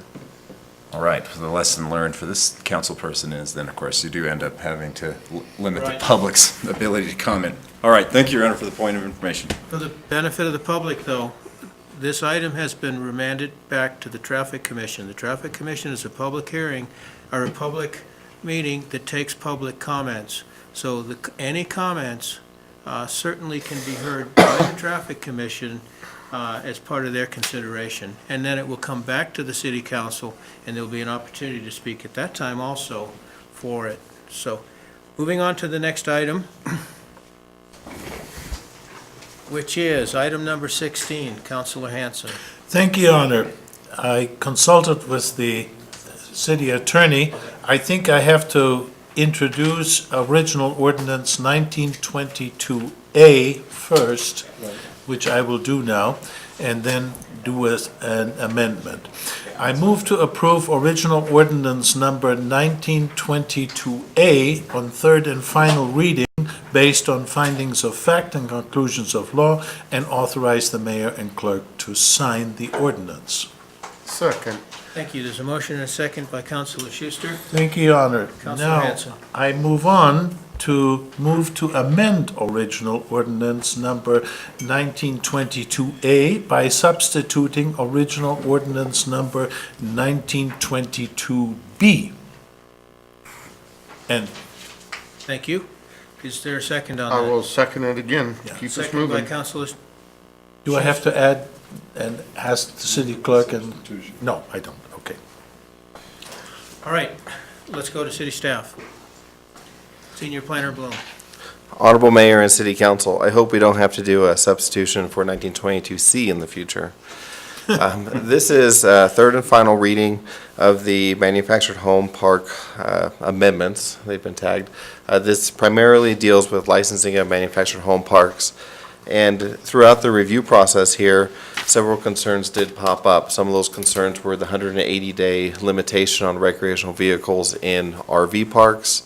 Also that 180-day limitation for any recreational vehicle in a manufactured home park, provided they are allowed in a manufactured home park. So what we have done is we've drafted a new ordinance, the substitute ordinance 1922B, that effectively addresses those concerns that were made by several council members, by several residents in some of those parks, and also several of the park owners. Essentially what it does is it allows for up to 30% of spaces within a manufactured home community, so a community that is primarily manufactured homes, up to 30% of those spaces can be occupied by recreational vehicles, subject to a couple of different requirements. In the smaller parks where you might only have 4 or 5 units, we have set a minimum that you can have up to 2 spaces. There are only a few of those actually fall into that category, but we didn't want to run into the problem where if there's a 3-unit or a 2-unit park, that they wouldn't have, they'd have less than like a fractional amount they could put in there. Also removed is the 180-day restriction. The 180-day restriction is gone. That is for the recreational vehicle parks and for the manufactured home communities. Attached to this packet, there are actually 3 versions of the ordinance. 1922B is the final clean version of what would be adopted. Effectively, it'll transfer everything from Title 15, those licensing provisions, to Title 8. In between, you have a tracked changes version that actually highlights all of the changes between this final ordinance and the prior one. This is, in purple, you'll see the changes that were made. This includes the removal of the 180-day restriction and changing of the definitions to, say, a manufactured home community can include recreational vehicles. And the 1922A is attached. That was the one that was presented to you back in May and also at prior meetings. Now, we do have another attachment to this packet, which is right here on the screens. This is actually a guide to show you what size propane tanks are out there and what are common. If you look right there, that 30-pound tank in the middle, also a 7.1 gallon tank. That's, or sorry, let me move to the right. That 20-pound tank on the right, the 4.7 gallon tank, that's what you commonly see on your porch or on your patio for a barbecue grill. That 30-pound tank, those are ones you might see doubled up that are stacked side by side on a tow-behind bumper pole travel trailer. So those are some of your common ones. And then we get into some much larger sizes. The fire prevention fire marshal, Mark Doyle, is here, and he's going to talk a little bit more about propane and some of the standards that are currently in place and are proposed to remain in place for our manufactured home communities regarding propane hookups. Just want to touch base really quick on what you need to do as a manufactured home park owner if you are converting any spaces for recreational vehicle use. So if you take a look at the ordinance 1922B,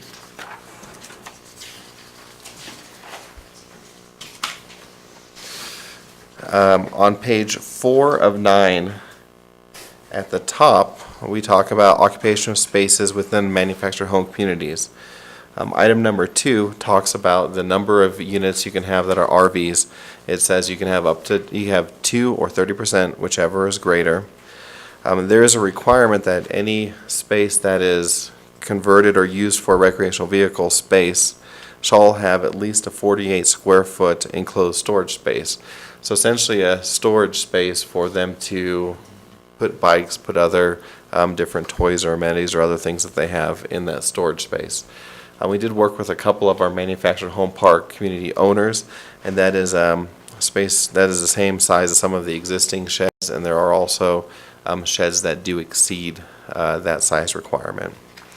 There is a requirement that every recreational vehicle in the park is self-contained. Essentially, that means it has to have an electrical system, plumbing system, sewer system that's able to be connected to the system. For example, you cannot put a camper shell, just lay it on the ground that doesn't have a toilet and call that a recreational vehicle.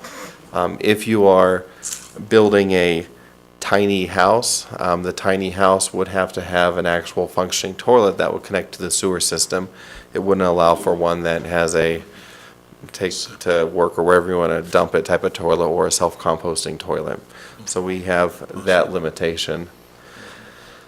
We also have a requirement that in a manufactured home community, not the RV park, but in the community, if you're going to move a recreational vehicle into a space, it is required to be skirted. That skirting is required to be in a manner where it's affixed to the recreational vehicle. There are a series of different clamping systems that are available commercial, and the materials are required to match the color of the vehicle. We do clarify that skirting shall not include just laying plywood adjacent to the recreational vehicle. There will be some additional element of design more than just doing your own plywood. Also, there's a requirement that the recreational vehicle display a valid license plate and it has current state registration in accordance with local ordinances. So those are the requirements for manufactured home communities for the use of spaces for recreational vehicles. We have had this out for review and out for comment, and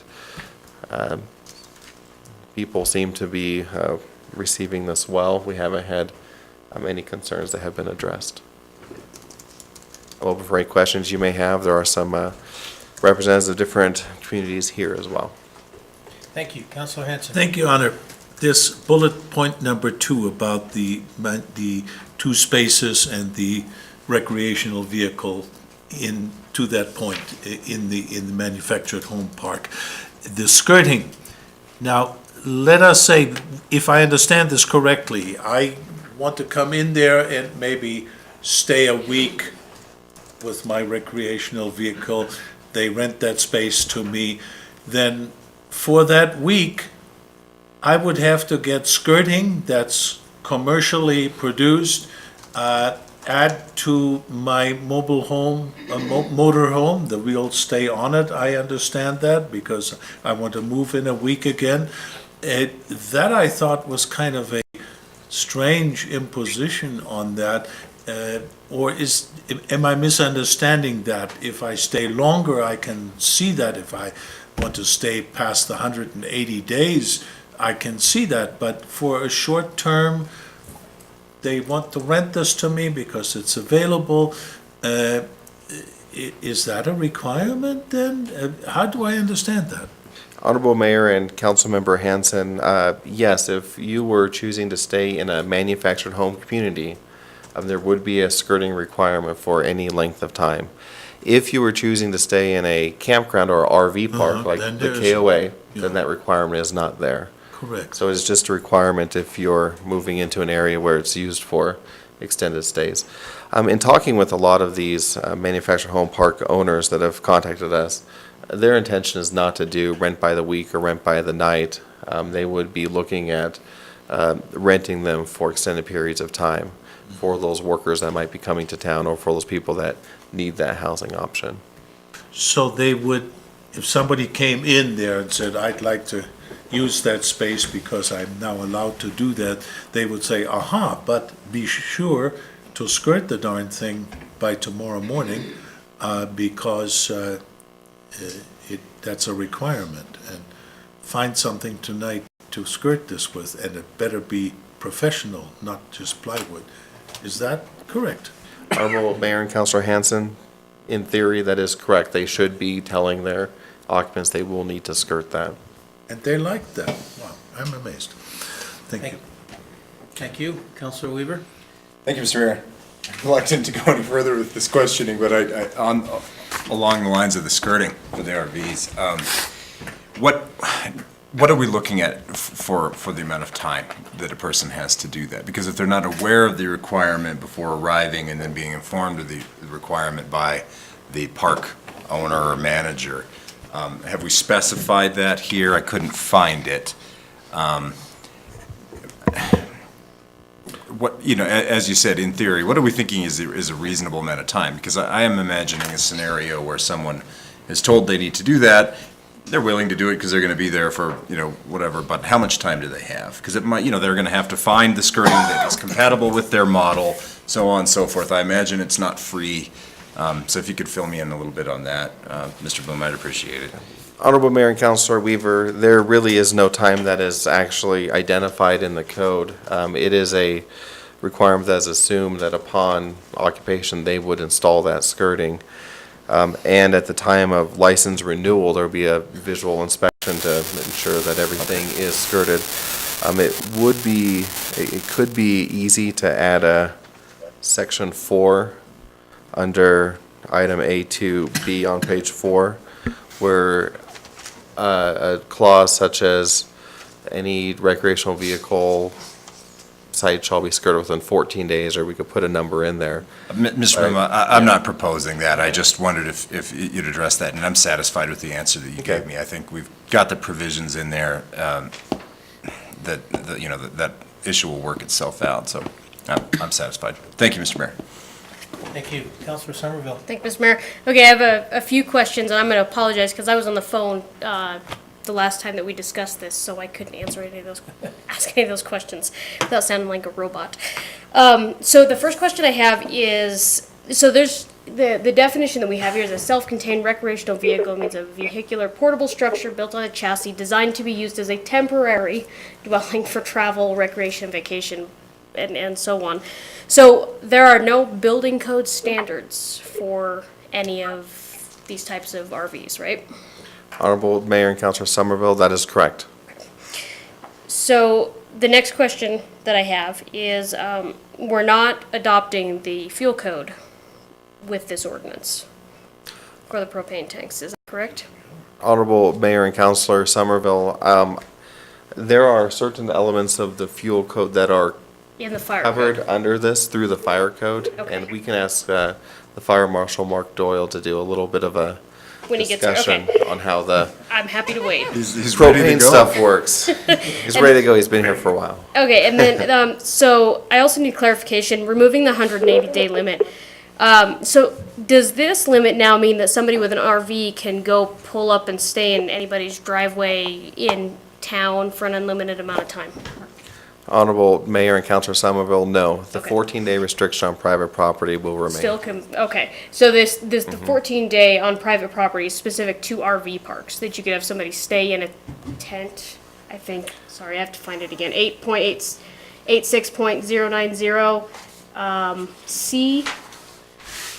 So that's where you took out the, it's unlawful for any person to occupy or inhabit, a tent or licensed, it used to say RV, campground within the city for a period exceeding 180 days, except that a visiting person may occupy or inhabit a tent on privately owned residential property for a period. So if you're dealing with manufactured home communities, unless you're the owner of the RV park, you don't have any privately owned residential property. So I'm a little confused as why we have that in here. Honorable Mayor and Councilor Somerville, what that was is, I believe A and C used to be one that said it was unlawful for someone to occupy a recreational vehicle or a tent within a recreational vehicle park or campground for a period exceeding 180 days. Okay. And then it said, except you can do it on private property for 14 days. However, with the direction at the last council meeting, where they asked to remove the 180-day restriction for just the RVs, we actually had to still keep tent in there, so we still have the restriction that you cannot occupy a tent in a campground for over 180 days. And that also allows you to camp in your backyard for 14 days. Okay. In a calendar year. Tract, section A, above that subsection, that is the one that still keeps that 14-day restriction for recreational Okay. vehicles on properties outside of the park. Okay, and then, so I have one further question here. So, one of the things I am concerned here is we're saying that they can have up to 30% of their manufactured home communities filled with RVs. So what I'm envisioning here is owners of manufactured home communities, as these trailers essentially disintegrate over the next 10, 20, 30 years, whatever that is, and they become uninhabitable and they have to remove them because they can't rent them. I'm envisioning RVs filling up as rentals for college students that are not good quality housing. There's nothing here that'll prevent that, right? That's a realistic future for Laramie. Honorable Mayor and Councilor Somerville, in the event this ordinance stays intact as is, there could be a period where 30% of the units in a manufactured home park are recreational vehicles. And Rented recreational vehicles. correct. Right now, we don't look at the occupants or have any say in who's occupying those units, whether it's an apartment, house, or manufactured home. So just to clarify here, we just have a definition here that says self-contained, dwell, or whatever it was for temporary vacation, whatever. So one of the big problems with these pre-1976 trailers that were disintegrating, that started this whole process of trying to help improve the quality of housing in Laramie. So right now, if we change this, we could have RV park or manufactured home park owners that come in and fill up to 30% with RVs. And it could literally be a 1975 falling apart RV that hooks up to water and sewer. I mean, the city's not going to take any inspection or anything along those lines. We could end up with a lot of really, really bad housing very quickly. And there's nothing to prevent that. Honorable Mayor and Councilor Somerville, that is correct. Okay. And one of the things, I just want to be clear with the public, one of the reasons we have a building code when people build houses is to ensure that housing is at least built safely, whether it's a rental or a private property. We need to make sure that our housing is safe for our communities and our residents that occupy it, as well as we don't want to impose an undue burden on our safety services or fire or police, whatever, in having to respond to calls. So I have some very, very, very serious concerns. I understand how the discussion went, and there were concerns of people that live in RVs that want to be allowed in these parks.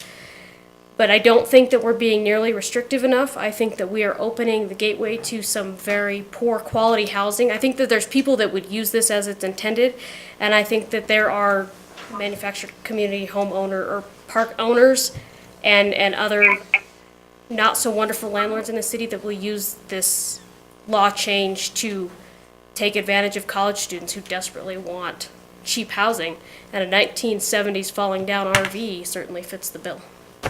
Thank you. Thank you. I'd like to make a suggestion. I think Councilor Somerville's brought up a very good point, and I think we could clear up or help with this if we put an amendment forward that mobile home or RVs that are in parks must be owner occupied. Owner occupied only, and they cannot be rentals. And I think that solves two problems. It prevents the owners of parks using RVs as a rental source, and it also stops, which people do in this community, of someone buying RVs, putting it into a park, and then renting it out. Because that was not the intent of our amendment when we brought it forward. Counselor Summerville. Can I make a suggestion? Might we have just a quick recess to consult with legal counsel and come up with that amendment? I'd be happy to put that forward. I just want to put it in the right spot in the ordinance. That makes sense. Why don't we take a very quick recess? Your Honor, before we I do, have I it. just want Oh, you one have it? question Okay. of clarification.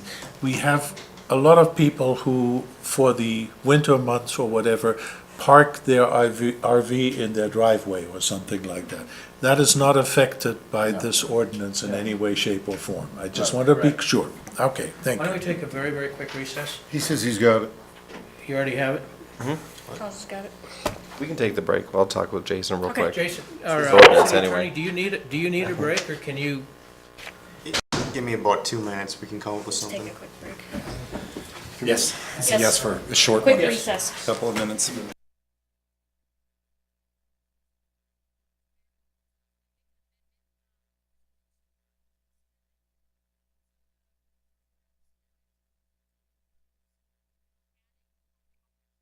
Under 8.68.070, sub A, sub 2, I'd like to add letter D and phrased as such, the self-contained recreational vehicle shall be owner occupied.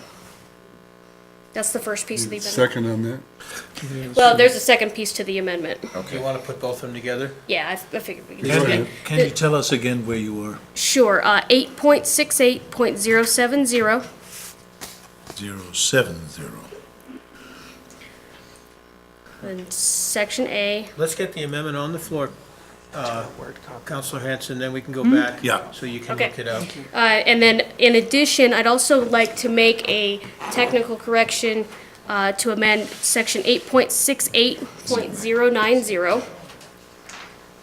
And in this section, under letter A, need to amend it to, I'm just going to read the whole piece of it, I guess. Letter A should read as follows. Occupation outside of licensed recreational vehicle parks or campgrounds. It is unlawful for any person to occupy or inhabit a recreational vehicle or tent upon any premises or tract of land located within the city which is outside a licensed recreational vehicle park, manufactured home community, or campground, except that one visiting travel trailer, comma, recreational vehicle, or tent may be parked on privately owned residential property and may be inhabited for a period not to exceed 14 days in any one calendar year period. And then we want to delete under section C everything that was struck through. So section C will end within the city for a period exceeding 180 days. 180 calendar days, period. We're going to delete everything that comes after that in the stricken through version. Okay. Does that make sense to everybody? Let's get a second, and then we'll talk about that. Second. Second by Counselor Schuster. Further explanation by Counselor Somerville. I think the first piece of the amendment is self-explanatory. I think I went over all that. Yep, so the second piece is a technical correction on my previous question about asking about, a person visiting a tent on privately owned residential property. In consultation with the attorney and Mr. Bloom, it's found that we could more easily and have a cleaner version by just making those couple of quick technical changes. So basically, the additions that were in section C are now just going to be included in section A with a change of a period and 2 words. And it'll just be cleaner and easier. Okay, Counselor Hanson, did you have any other questions? Okay, just you striking after 180 calendar days in section Yep, C. everything else is getting stricken. Because there were some other typos in there, so Yes. Yep. they have disappeared. Thank you. Yes, sir. Okay, this is an amendment. Further comments on the amendment? I second the amendment. Pardon me? I Counselor, second the amendment. It's all, she wanted to second, it's already seconded. Brian has already seconded. the amendment's been seconded by Counselor Schuster. Okay, sorry. Thank you. Further discussion on the amendment? Comments from the public on the amendment? Yes, Mr. Hale.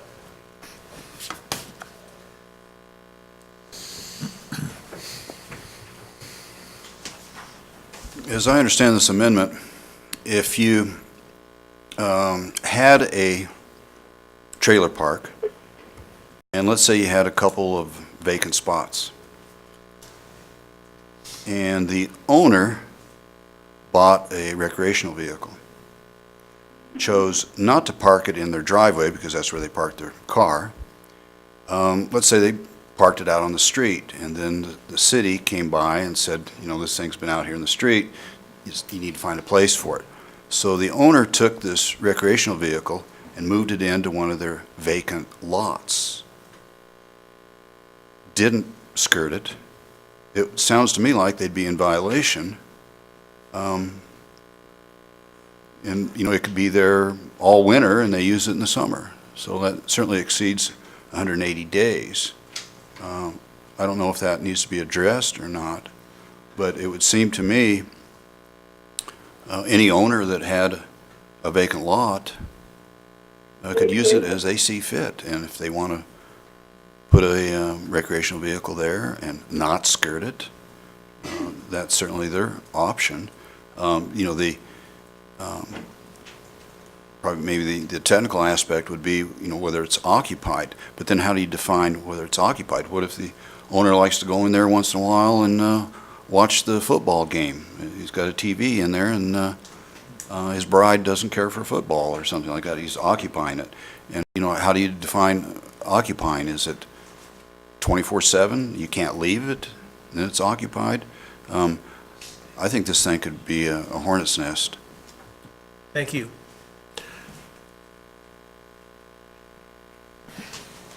My name's Jennifer Hampton. I'm an attorney here in town, and I represent ECH Laramie MHP LLC, doing business as 7 Acres Mobile Home Park. And just briefly, with regard to the amendments brought by Ms. Summerfield, my client strongly supports these amendments as both pursuing, I think, in the interests of our public safety, and also the clerical correction is appreciated. Thank you. More comments from the public? Just have a question. Councilor Hanson. Thank you, Your Honor. I just want to be sure, did we include something, because it was suggested before, that skirting has to take place within 2 weeks or 14 days? Because that was discussed, we discussed it there privately. You know, if you have an event in town where several people come in and those folks rent the space, but it's an event which lasts 3 days, they use those spaces, and that they would not have to skirt it within 2 weeks, or for the first 2 weeks or something like that, that there be a time limit. I would suggest that we add something like that for these occasions, because I brought that up before. That's expensive. If you just want to stay there for that short amount of time, it doesn't seem very fair to do Councilor that. Hanson, that's not part of the amendment. Well, I wanted to add that as another part of the amendment, and we can do them all in one fell swoop. You have to make an amendment to the amendment. Sure, good enough. Then I'll make an amendment to the amendment. Which would be? To add that the skirting needs to take place within 2 weeks, wherever it goes. Is there a second to that? All right, now we're discussing the amendment to the amendment on the skirting. Councilor Schuster. I want to make sure that this is in a mobile home park listed on that and not a campground. I want to make sure that's very specific in it. I think that's where it's supposed to be, yeah. Well, yeah, we don't know where the section and everything, so I just want to make sure of We're this. going back and forth again, and I saw a nod from our Mr. Bloom that that's the case. Mr. Bloom? Honorable Mayor and Council, the appropriate section is right where Andy was, or Councilor Somerville was recently. It's section 8.68070A 2B, and between the words skirted and pursuant, add within 14 days. Thank you. All right, further discussion on the amendment, to the amendment concerning the skirting. Comments from the public on the skirting? City Clerk, would you do roll call? This is on the skirting only. Hanson. Yes. Henry. Yes. Shumway. Yes. Schuster. Yes. Somerville. Yes. Vitale. Yes. Weaver. No. Pierce. Yes. Polikis. No. Whatever that was. Seven. I hear an S. 7 yeses, 2 nos, Your Honor. So that becomes part of the amendment. Now to the main amendment, which has to do with second what Councilor Somerville introduced. Further comments from council on the main amendment? Did I get to the public on that? That's why. Yes. I think you did. We're good. City Clerk, would you do roll call? This is on the main amendment. Hanson. Yes. Henry. Yes. Shumway. Yes. Schuster. Yes. Somerville. Yes. Vitale. Weaver. Yes. Pierce. Yes. It's a yes. Snorting elephant. Polikis. Yes. 9 yeses, no 0. All right. That amendment becomes part of the main motion. Your Honor, Now we need to vote on Point of order. B. We voted on this as the main amendment. It's the main amendment as amended. Thank you. Still one more amendment. Thank you. So 2 more votes. Back to the main motion. Just the substitution. That's a Substitution. Yeah, this Main is a motion by substitution. Yeah.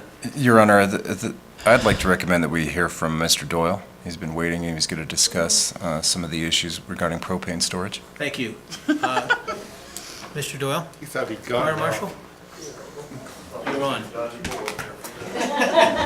And We got is that, sidetracked for about a half hour. is that Imagine. 868, 100? I'm sorry, Honorable Mayor and Council. I'm Mark Doyle, I'm the Fire Marshal of your fine city. How I was brought into this foray was through the safety standards of this ordinance. We cleaned up the language of 8.68.100 in the safety standards. The listing for the sizes of propane tanks for these facilities came into question, and we wanted to clean that up a little bit. We adopted the 2015 IFC a little over a month ago, and the language in the IFC didn't correlate with what was in the original ordinance. So basically all we did was clean that language up, and by cleaning it up, it referenced Chapter 61 of the IFC, which also references a couple of NFPA documents. NFPA 1192, which references how mobile homes and RVs are manufactured. 1194 regulates gas delivery in a mobile home park, basically, or a recreational vehicle park also. And then NFPA 58, which deals with liquefied petroleum gas. So we just cleaned the language up and substituted this document, which we adopted earlier, for the size of tanks that was listed in the ordinance.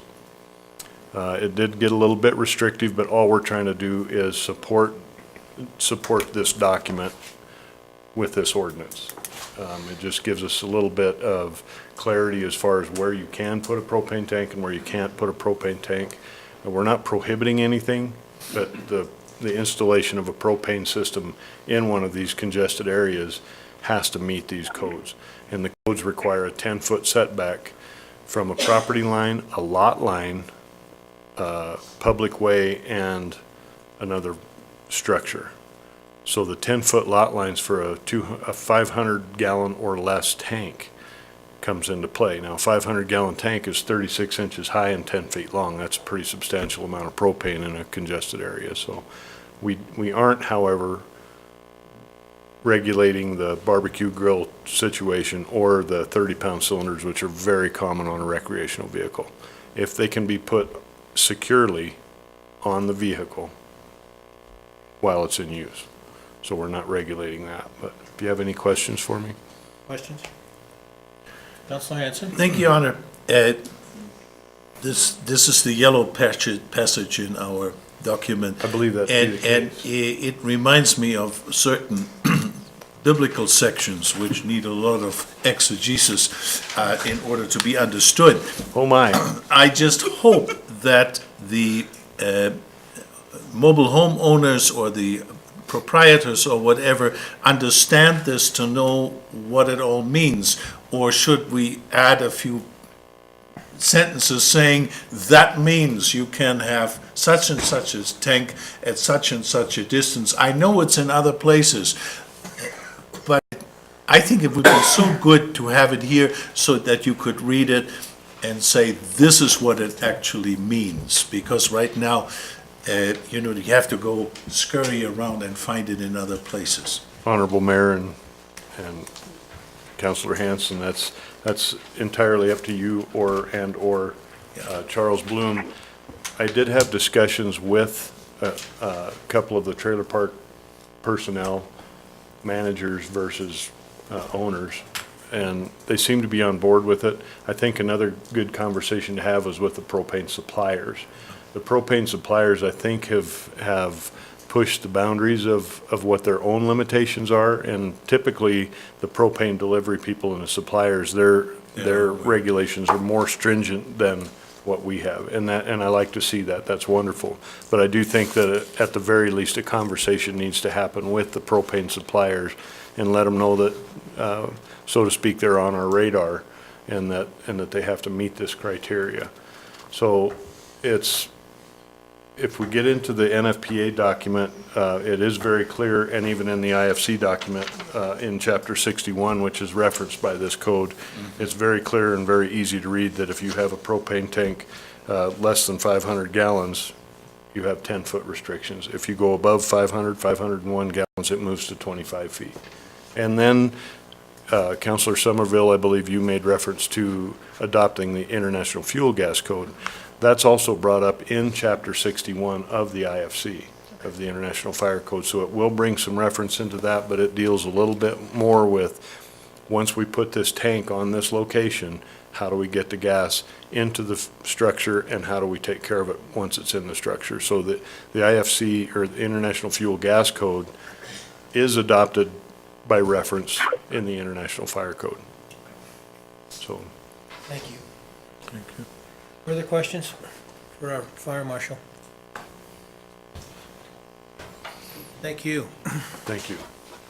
At this time, questions from the public, or excuse me, comments from the public?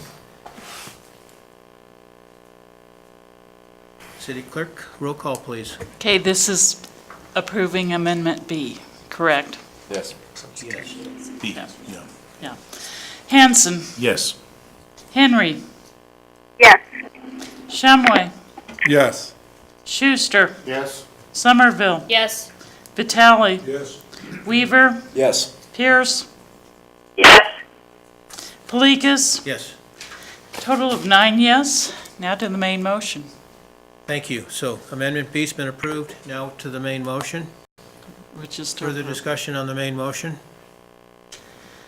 Comments from the public? City Clerk, roll call, please. Hanson, Wait a minute, there was a question. I see it. I just, as far as, you said, you called for public comment. Is I that did. Okay. There was just one thing that jumped out at me with regard, and I'm sorry, again, I'm Jennifer Ham. I represent 7 Acres Mobile Home Park. First of all, I really want to commend the city attorney and the staff on putting this together, and I think Mr. Doyle also did an excellent job in doing so.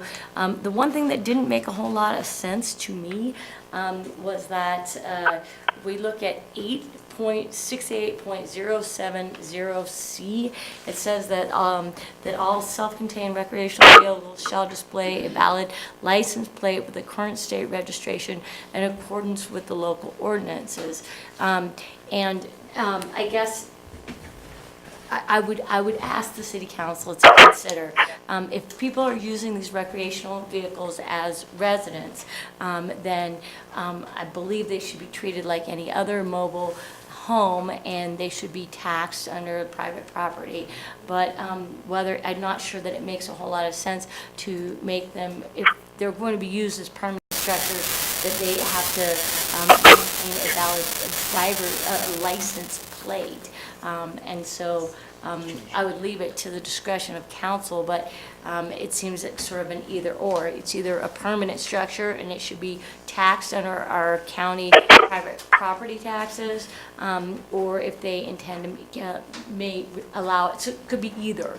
If they want it to be a recreational vehicle, like we had so many comments in past about migrant workers, come in and work for a few months, and they want to maintain their license. But I would suggest that to give the residents a choice. Thank you. Other than that, my client wholeheartedly supports this. Thank you. City Attorney, did you have a comment on that? Mayor and council, I guess that I respectfully disagree. I think that they are recreational vehicles. Doesn't matter if they're permanently placed there or how long they're placed there. That's how they're licensed. Instead of paying property taxes, they would pay vehicle taxes because they are a vehicle. So that's. Thank you. Yeah, I agree. Further comments from the public? City Clerk, let's do roll call. Hanson, Yes. Henry, Yes. Shumway, Yes. Schuster, Yes. Somerville, No. Vitale, Yes. Weaver, Yes. Pierce, Yes. Lekus. Yes. 8 yeses, 1 no, Your Honor. Thank you. That motion passes. I feel like we should clap, dance, sing. No, wait. It's a long time. Yeah, but never mind, there's, yeah. It's been a long time coming. Item number 18, Councilor Vitale. Oh, I'm sorry, item number 17. Item number 17, Councilor Hanson. Let me see. I don't know where I am right now. Okay. Second mobile home. Yeah. I move to approve original ordinance number 1924 on third and final reading based on findings of fact and conclusions of law, and authorize the mayor and clerk to sign. Second. Thank you. Motion and a second by Councilor Weaver. Now we go to an amendment, right? I move to amend Section 6 of original ordinance number 1924 to read as follows, quote, that LMC Section 15.28.030.A.228 is amended to read as follows. Manufactured home community shall mean a site containing spaces, improvements, and utilities that are leased for the long-term placement of manufactured homes, mobile homes, or recreational vehicles. End of quote. Thank you. Is there a second? Second. Second by Councilor Weaver. On the amendment, city staff? I guess what was added is ratification. Honorable Mayor and City Council, this just aligns the definitions with the prior amendment in Title 8 with our Unified Development Code in Chapter 15. So make sure the manufactured home community has the same definition in both places. Thank you. And Your Honor, I think it was recreational vehicles that's added here, right? Correct. That is the new element. That's the new element because we just did it earlier. Thank you. Any comments by council on the amendment? Anyone from the public wish to comment on the amendment? City Clerk, roll call on the amendment. Hanson, Yes. Henry, Yes. Shumway, Yes. Schuster, Yes. Somerville, No. Vitale, Yes. Weaver, Yes. Pierce, Yes. Polikis. Yes. 8 yeses, 1 no, Your Honor. Thank you. That motion carries, or that amendment carries. Now we're back to the main motion. Is there any further comments from the council or questions on the main motion? Once again, the public. As amended. City Clerk, would you do roll call? This is on the main motion as amended. Hanson, Yes. Henry, Yes. Shumway, Yes. Schuster, Yes. Somerville, No. Vitale, Yes. Weaver, Yes. Pierce, That was a yes, correct? That was a yes, correct. Velikas? Yes. 8 yeses, 1 no, Your Honor. Thank you. That motion carries. Now we should clap. Now on to item number 18. Councilor Vitale.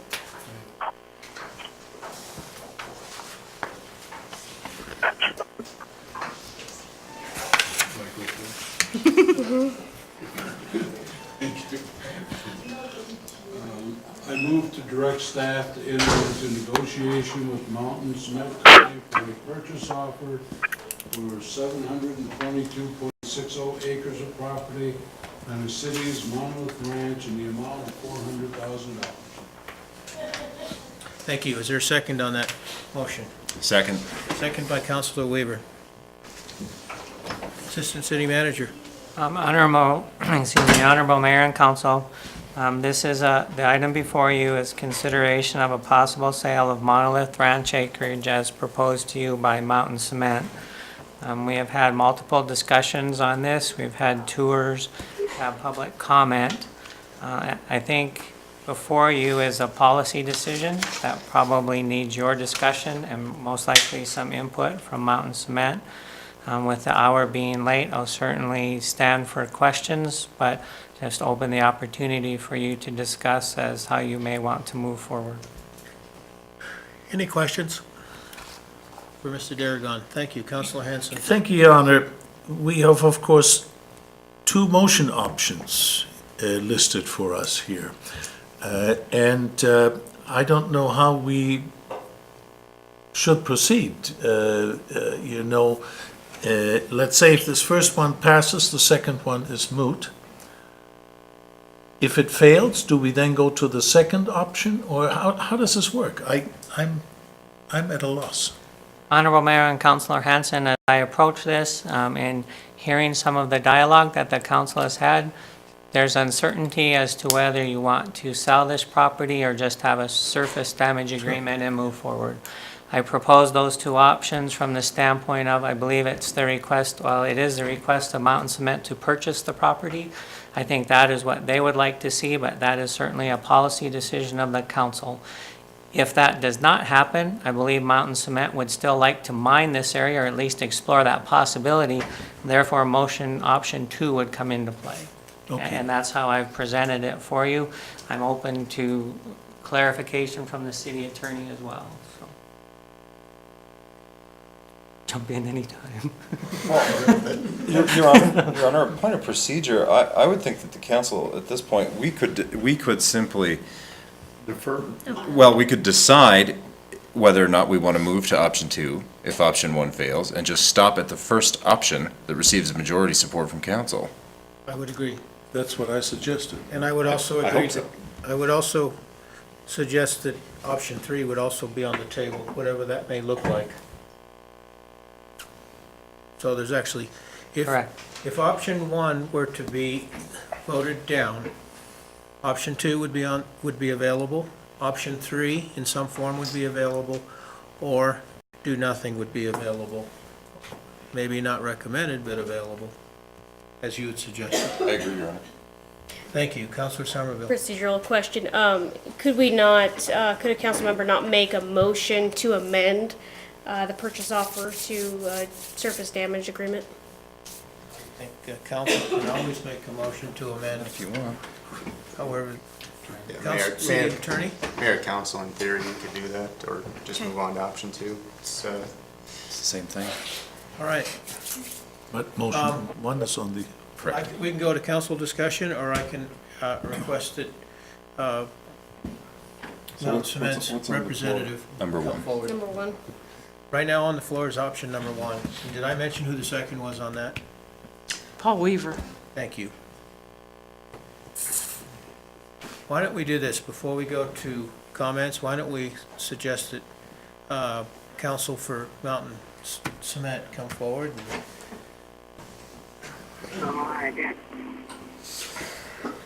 Thank you, Honorable Mayor. Mitch Edwards with Nicholas and Tangeman on behalf of Mountain Cement. With me here today is Tom Hamp, the president of Mountain Cement, and he has some comments he'd like to make to you as well. And also with us is Michael Fox, the Vice President of Finance for Mountain Cement. One of the things I wanted to address was the issue that came up on the motions. The motion that's on the table right now is the motion dealing with the purchase, sale of the property for the offer of $400,000.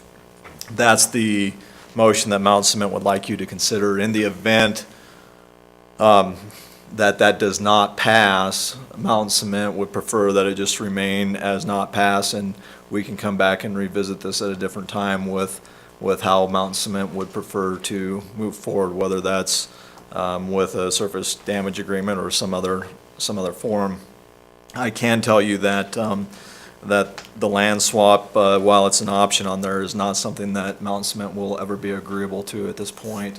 There's just no property that they have available to swap, so that's not an option that's available. It's available in theory, but not in practicality.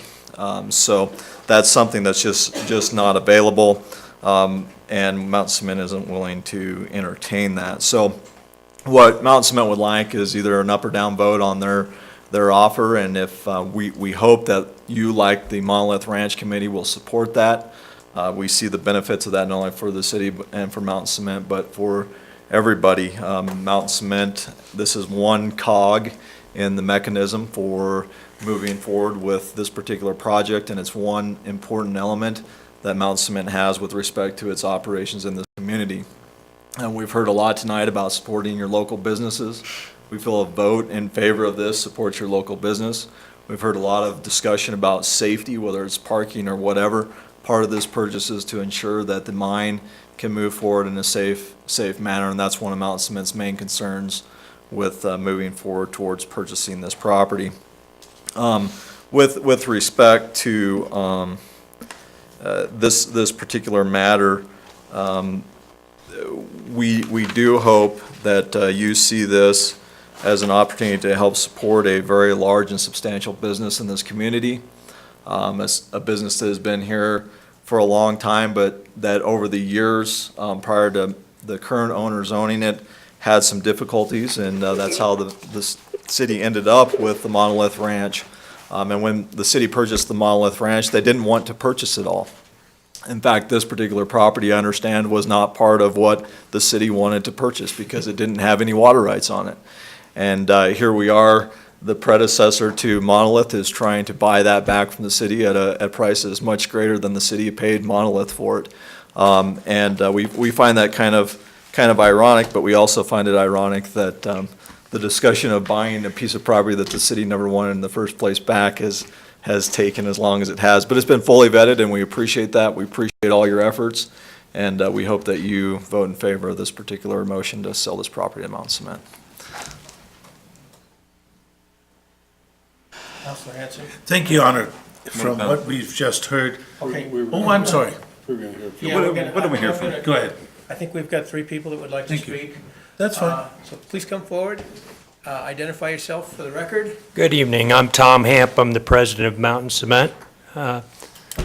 Honorable Mayor and council members, I just want to take this opportunity to reach out to you and say thank you for the time and effort that you've put forth in coming to this decision. We started this back in December. I think we put out our offer letter to the city for the property. Mountain Cement's been, or the cement plant has been part of this community for nearly 90 years. This year or next year will be the 90th year of operation for this facility. So we have a lot vested in the community, and I feel that we're an important part of the community. We're looking for a positive vote for this. It's very important. It's part of our security and our mining. For those of you that came to the mine site, you can see that there's a lot of rules and regulations that we have to follow. So it's very important that we secure the property to the best of our ability so we can control those kind of things. So I'm asking for your positive vote for this, and I appreciate it. Thank you. Thank you.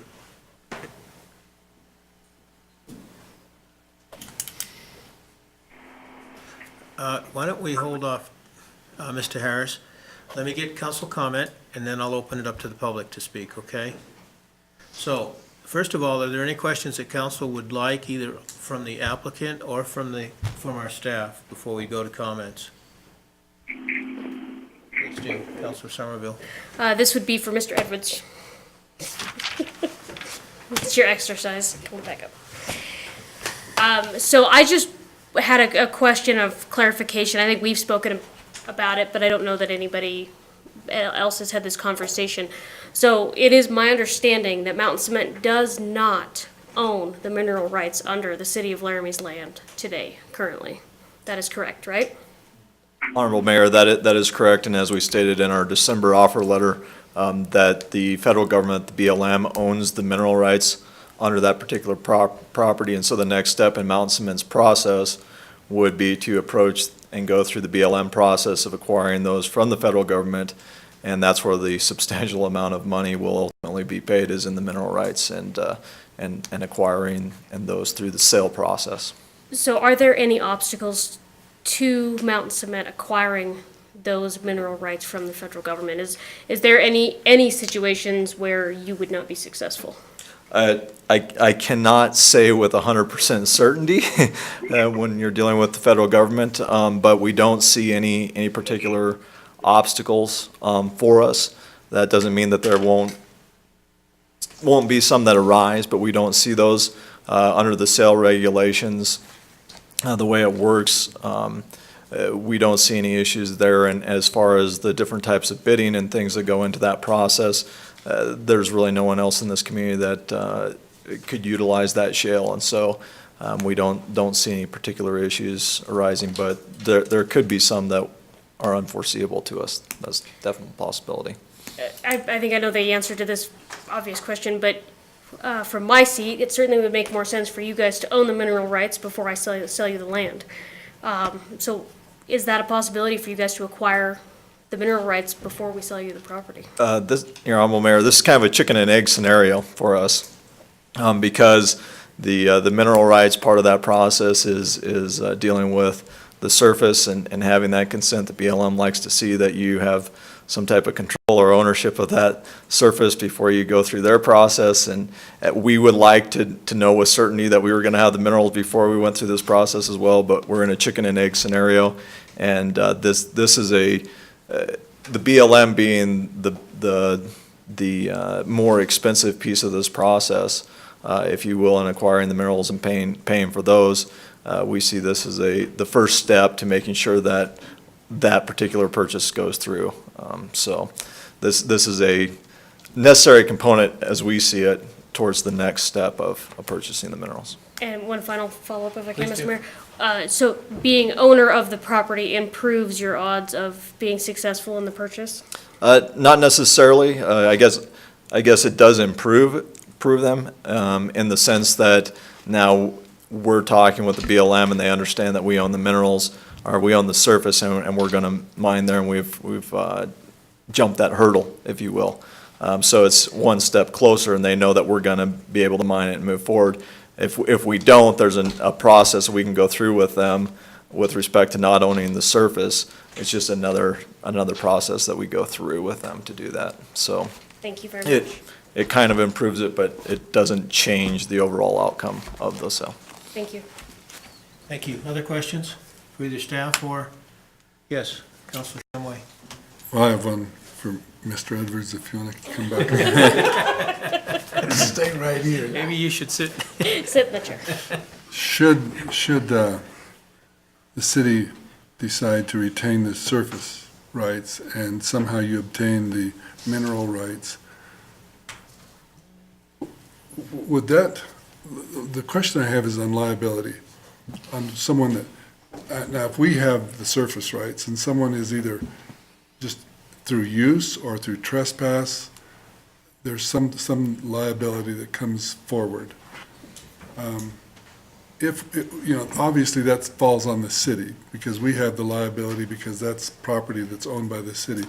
But if you own the mineral rights, I don't think you have liability unless someone's, digging there. But if the situation where you had it all, but yet provided access for the public in the city to, use to go through the property, who has the liability if you permit access? And if you don't permit access, that's going to make a big difference to the city also. So you see what I'm asking? Liability on anyone that's trespassing or just using it where they say, I was injured in some way. Who's the one that stands to, on all these different scenarios that we're looking at? Mr. Mayor, Councilman Shumway, I think I can answer your question. I'm going to try, and if I don't hit it, stop me, and I'll try to readdress it. But it's kind of a difficult question to answer with all the different scenarios, whether you're dealing with trespassers or invited guests. There's different standards, but the city of Laramie itself is protected to some extent under the sovereign immunity statutes with respect to certain operations. And so under the Wyoming Governmental Claims Act on torts, there's only certain things that the city as a sovereign immunity, a sovereign can be sued for. And so with respect to that, the city's liability is a completely different ballgame than a private entity's ballgame. If the city owns the property and Mount Smith is mining the property and someone comes on, whether there's trespass or whether they're invited, Mount Cement sees that as a potential liability for someone being on that mine site, and the federal regulations see that as Mount Cement responsibility as well. With respect to a trespasser, that's a little bit different as well as a person who's permitted to be on there. So a person that's permitted to be on there, for those of you that took the tour onto the actual mine site, you had to go through all the MSHA training classes, the safety classes, watch the videos and so forth. That's part of that process of having someone that you allow permission to be on the mine site. And so there's different liabilities for that, but at the end of the day, if the city owns the property and Mount Cement's mining there, the liability is likely going to be Mount Cement. The issue is controlling that liability and whether or not there's any potential liability for the city, but Mount Cement being able to control that by calling up the sheriff and saying there's a trespasser out here, instead of dealing with the city and saying, hey, city, did you allow this person to be out there because you own the property and we only have the right to be on it for mining, but you can allow others to be on it for other reasons. And so there's still potential liability, though, under the MSHA and everything else for Mount Cement, even if the city allows someone to be on that property because of the mine site activity. And so if the property is owned all by Mountain Cement and the mineral rights are owned by Mountain Cement still has the liability, but again, different scenarios for people being on there that are guests or invitees or agents and trespassers. Right. Just one more piece, Your Honor. Please. There are roads that cross this property. Is it your intent to keep that open for the city and also for people that are moving across the property? The mine site's different. I know you have to be very careful to keep them out of that because there's, danger. But is it going to be something to where we will retain the ability to use that to go through your property to other places without you having gates that are locked or to keep the public out, to where they maybe want to go to a recreation or to another ranch or something? Is it going to be available and accessible to the public on that property? Honorable Mayor, Councilman Shumway, I think the road that you're talking about on that particular 720 acres, the only road I'm aware of is actually Mount Cement's Hall Road, which they have through an easement with the city, and it's not to be used by the general public or anybody else. The city gets to use it, but it can't be used to, and shouldn't be used to access any other properties because it's Mountain Cement's Hall Road, so it's not available to the general public to access other properties. But outside of that, as a practical matter, that road does not go anywhere that the public can access. It goes to the mine site and other property that isn't publicly owned, it's privately owned. And so it goes to nowhere but the mine and to nowhere that would be open to the public to get to. So I guess the answer to the question is no, that road wouldn't be open, just like it's not supposed to be open now to members of the general public or anybody else. We do, obviously it is utilized by the city for ranch purposes on that particular property, but the city wouldn't be ranching on that particular property anymore to necessitate the use of that road. Okay. Thank you. Councilor Weaver? I think a question for staff. And through you, Your Honor, I think I want to ask the city manager or the assistant city manager this question. In the background provided in the cover sheet, we learned that the purchase for the ranch originally happened through a vote, bonds were issued, and then repayment took place from the Water Enterprise Fund. So just to make sure, in that scenario, then, sale proceeds, if the council chooses to sell this property to Mountain Cement, those dollars will be restricted to enterprise funds or enterprise accounts. Honorable Mayor and Councilor Weaver, that would be my opinion and recommendation. Okay. Thank you. Thank you. Councilor Hanson? Thank you, Your Honor. I don't think we should, I tip my hand here, gouge Mountain Cement more than we have to, since they still have to get the mineral rights taken care of too. So I tipped my hand. But the question that occurs to me is in the possible motion number 2, is it possible to indicate in some fashion that, you know, we would entertain a 100-year lease? Because I guess that's an attorney's question here. Because right now it says enter negotiations with Mountain Cement for a surface damage agreement, and it doesn't say anything, allow for long-term mining operations, but can it be added up to 100 years or something like that? Is that possible? Mayor, Councilor Hanson, and everything I've heard from Mountain Cement and their attorney, they wouldn't consider that, so I think it'd be a moot issue. They wouldn't? They would not consider it, if my understanding's wrong, please correct me, but in speaking with Mr. Edwards, and I don't think they would consider that, so I think it'd be a moot issue. So long-term is enough for them, or whatever? Well, they wouldn't consider a lease, is Okay, what I all was, right. yeah. Okay. Thank you. Let's go to comments. Before I open up to public, let's go to comments from council, if you'd like to make any. Just checking. At this time? Yes. Councilor Schuster.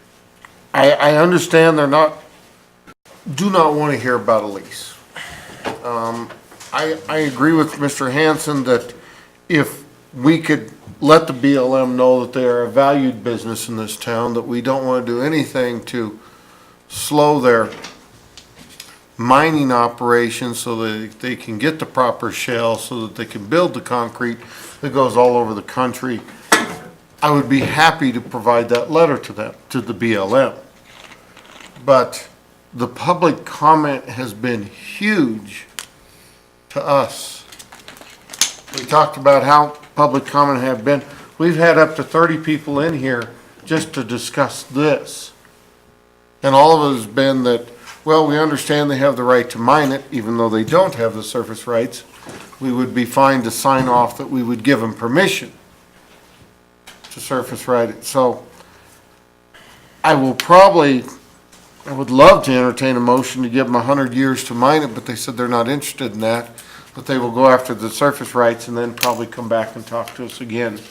So I see that basically as the option that's probably going to happen here, because a lot of councilors have already discussed what they possible sell the ranch. So I guess I'll leave it at that. They're a valued business. I don't want to see them go anywhere. No, I don't either. Thank you. Other comments? Councilor Somerville. Thank you, Mr. Mayor. You know, this has been a very tough decision, I think, for all of us up here, and I think we all have different reasons for our thoughts and our positions, but the question that everybody keeps asking is, well, how do we determine what the city of Laramie needs or wants in 75 or 100 years when this land might be done being mined? If it's 75 years down the road, how do you ask your grandkids what they want to be able to do with that land? You can't. Nobody has a crystal ball, so we have to make the best decision we can now. So I find myself asking myself the question, is there a scenario where you think that the city would want the land back? We've talked to them about, a possible right of first refusal, where the city could buy back the land. And I think to myself, if we accept a $400,000 offer now, what's that land gonna be worth in 75 years? And I know that the city doesn't have any money now. I'm not assuming that's gonna change in 75 years so that we can afford to buy it back. So I guess the question that I have is if anybody up here envisions a scenario where the city would want the land back, if that's for recreation, if that's for open space, because the city might expand to the south, whatever that is, then the answer to me is pretty simple. We're not gonna sell it. We can work with Mountain Cement, we can lease it, we can do a surface damage agreement, we can work with the business that's here and not impede them in what they wanna do.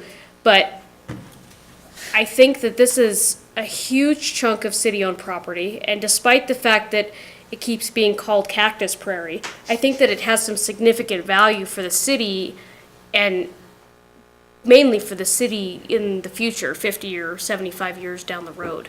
So I guess that's tipping my hand, is that I really think that we should negotiate the surface damage agreement or a lease, and I would be much more comfortable if Mountain Cement had the mineral rights, and right now they don't. So if they go forth and they make that investment and they get the mineral rights to go ahead and mine, then I think that this is a different discussion. I don't want to sell a piece of city property to Mountain Cement and find out 5 years from now their business plans have changed and they don't want it, and they turn around and try to sell it for a 20% profit. I don't think that that's a good use of city land or public land. So I'm very tempted to make an amendment to negotiate for the surface damage agreement, but I will wait until everybody else has had a chance to speak. Thank you. Councilor Vitale? I find it interesting, not too long ago, I think the city gave a substantial amount of property to the community college out there. Didn't you? Did you sell it, give it away, or where did that go? It's still in negotiation, who they want to give it to? The current one's in negotiation, Yeah. many years ago. I mean, how many other deals have we had where we've businesses to promote, and I'm sure, before it's all said and done,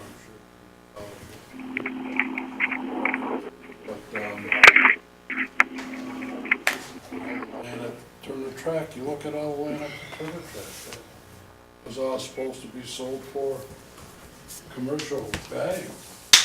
Get a return on the investment, and we've sold just about all of it to nonprofit entities, so you got the cash up front, but you have absolutely nothing for the future. You look at the land out there, and a lot of people don't want any recreation out there. That's mind-boggling.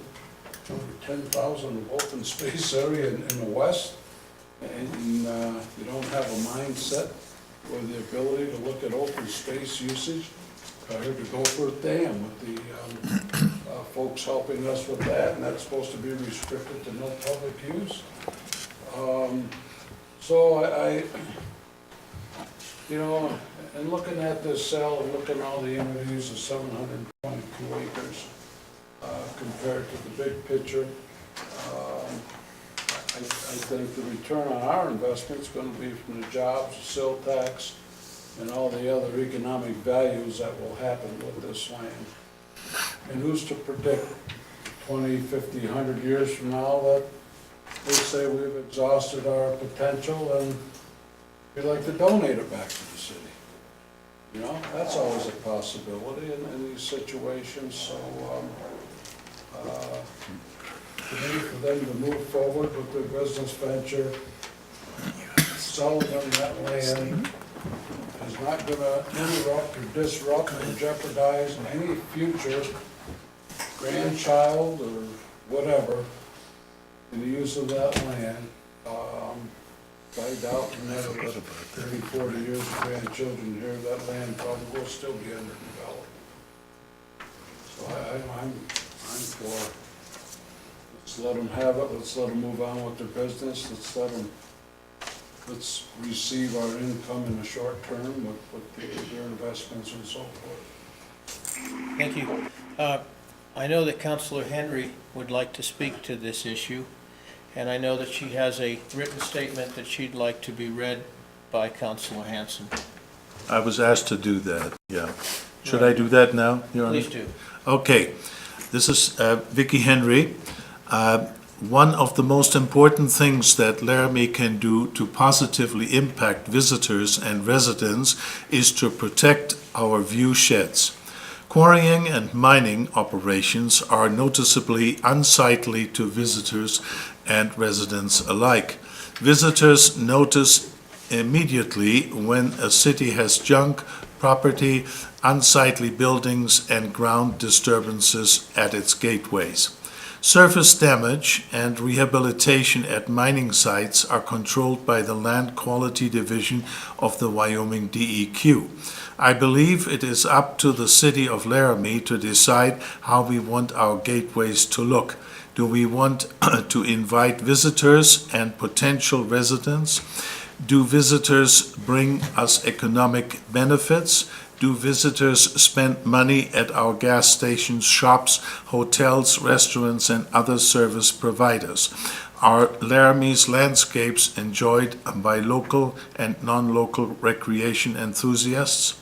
I recognize that Mountain Cement is a large employer in our city and county. Mountain Cement has many mining permits in Albany County for limestone, gypsum, sand, gravel, and shale. This is how they stay in business. They will not be going away anytime soon. Selling land to Mountain Cement is not beneficial to the city of Laramie in the long run. Short-term monetary gain of $400,000 is enticing, but it is the responsibility of the city to ensure an enjoyable and aesthetically pleasing sense of place for our residents and visitors. I drive the Sand Creek Road at least twice per week in summer and early fall. I enjoy the scenery. It is peaceful to see the cattle, deer, and antelope grazing, grassland birds, waterfowl, birds of prey, and their respective prey. This land is short grass prairie with seasonal ponds and rivulets that hosts a multitude of plants and animals.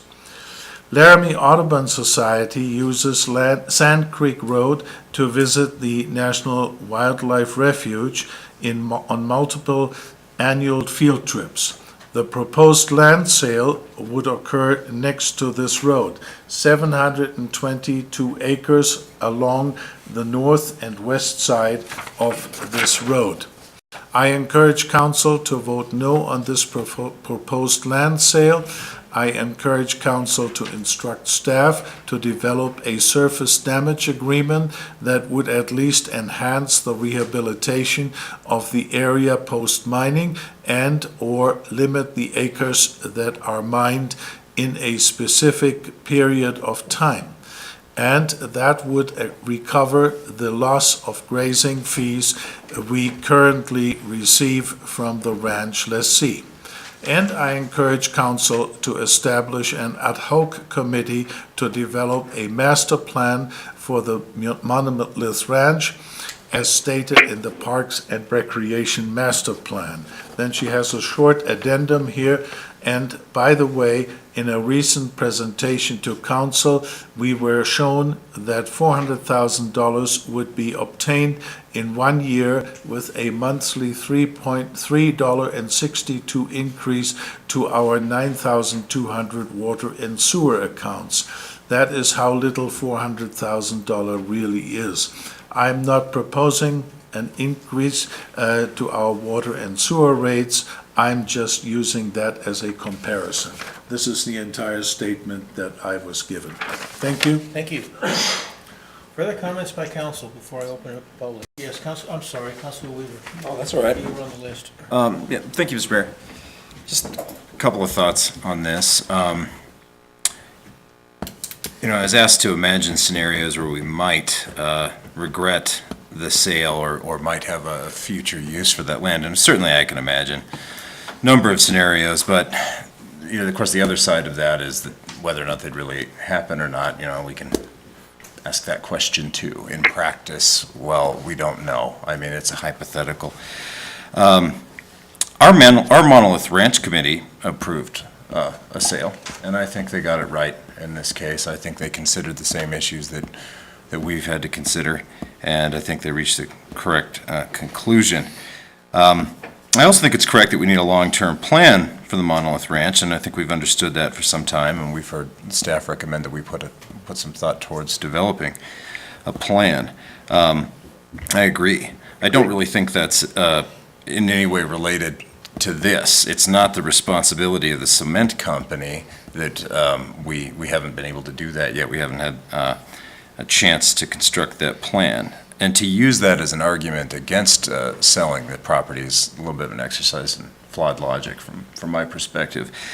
I think that selling the property, the merits of that, we've discussed them. I think we should sell the property, and then I think we should use the proceeds there to start the work on the comprehensive plan for the Monolith Ranch. I think that's a good idea. But I think the immediate economic benefit is something the city can't ignore, but it's not even that. There's another long-term consideration here, which is future development of that industry. We don't know what that'll be, but it's another consideration that we have to at least think about. I think it's the appropriate choice, and I think we can use those proceeds to then get working on a further long-term vision for how to use that property out there. We really need to get some serious energy behind that in terms of a policy-making perspective. I think this is a good opportunity to start that process, but I'm in favor of the sale. Thank you. Thank you. Would anyone? Yes, Councilor Shumway.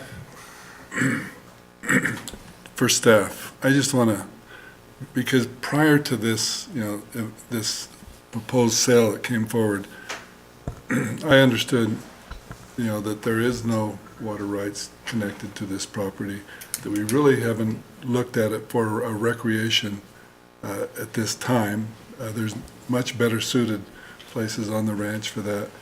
And the third thing is, let's see, there's the recreation, the water rights, and then also grazing. I don't think we've used it for grazing. It's not suited for that. So this new notion that going down Sand Creek Road, you can see the mining operation on the Hall Creek Road. I wasn't aware of that, and that's possible, but I just want to know, are there any water rights? Do we use it for grazing? And is there any discussion that's been brought forward to this date for use for recreation? It's not the Goforth Dam. The Goforth Dam is in another place. Is there any of those pieces that the city has entertained seriously regarding these 722 acres? Here we go. Mr. Parkin. Get someone smart to answer that question. Honorable Mayor, Councilor Shumway. For the water rights, you are correct. There are no surface irrigation rights on this piece. It's a dry parcel. There's a couple old windmills and another stock well that are really not able to be used. So really no water rights of any value. For the recreation component, I do not believe we have not used it for recreation. I don't think we have looked at it for any kind of recreational use, this particular piece. For the grazing, however, though, it is actively grazed. It was grazed this year. It's part of the ranch, and it gets cattle on it. This particular piece is not, it's part of the savory pasture, large pasture. It's not fenced off, so there are cattle in there. There's a stock water pipeline and some tanks. It's well watered that way, so it does get grazed. Thank you. I have a question for staff, and it concerns the view shed. It concerns the control we would have on a surface damage agreement versus Monolith owning, or not, the cement plant owning. And there seems to be an insinuation that we would have more control if we had a surface agreement versus sale. Does anyone on staff have is that a fact, or the way that the rules are written, either federal or state, it's going to happen the way it happens, irregardless of our ownership or a surface damage? Could someone on staff answer that? or not? Or, Well, Mayor and council, I can try, I mean, it's a lot of ifs, I guess. So if you turn this offer down, if Mountain Cement went and was able to obtain the subsurface rights and then came back to you, I guess the question is would the city have more control if, as a, I think the answer is no. It's going to be Federal. I mean, other than owning it at the end of the, or having more control at the end of the mining, you're gonna have more control then, and then you're gonna own the property, obviously, still. But as far as control over the mining operation, no, you're not gonna have. so I'm talking about the aesthetic value of the view shed of ownership versus surface damage. Would there be a difference in your opinion? No. Thank you. Councilor Somerville? I just have a quick follow-up. No, please do. To that question. So one of the things that I was under the impression we would have better control of is it's 722 acres. There's no way that the Office of Surface Mining and Reclamation is gonna let them mine 722 acres all at the same time. So they would be able to mine in pieces as they're permitted, but we would still have, the city would still have access to all the rest of that land. So if they're mining, say, a mile pit or a 2-mile pit, these aren't that huge. We would, with some proper safety fencing or whatever that they would have to put up, we would say still have access and availability to use the other 700 acres that they weren't mining at the time. Is that correct? Technically, they have a buffer area, Right. obviously, around it, but yeah, that would be. So we would be able to, okay, thank Okay. you. Councilor Hanson? Thank you, Honor. I just wonder whether I have been asleep somewhere. Is the information that Monolith does not own the mineral rights new information, or did I simply miss that? I was under the impression the whole time that they did own those mineral rights. Wasn't that the information that was given to us? I can't remember that. Honorable Mayor and Councilor Hanson, if you look at page 8 of 10 of your cover sheet, which has been in here from the beginning, this talks about when the city purchased the Monolith Ranch for the water right, Mountain Cement reserved the option for exploration of share minerals reserved and owned by the United States and managed by BLM. Oh. They have never said that they owned the mineral rights. I misread that. I'm sorry. I usually read more closely, but I didn't. It was a while ago. Thank you. Any other comments from council? Let's open it up to the public. Thank you, Mr. Harris, for being patient and waiting. I'll be quick.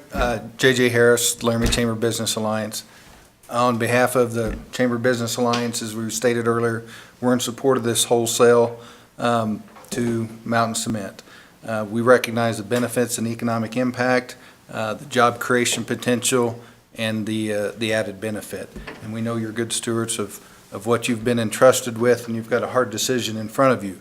But right now, the bird is in the hand, so to speak. So you've got someone who's willing to invest and provide some opportunity and future job growth and creation. It's an existing industry, has been a long-term partner, and it will be around for a long time with a yes vote from you. So on behalf of the Alliance, we support the outright sale and the decision you make tonight. So thank you for your opportunity to listen to me, I guess. Thank you. Thanks.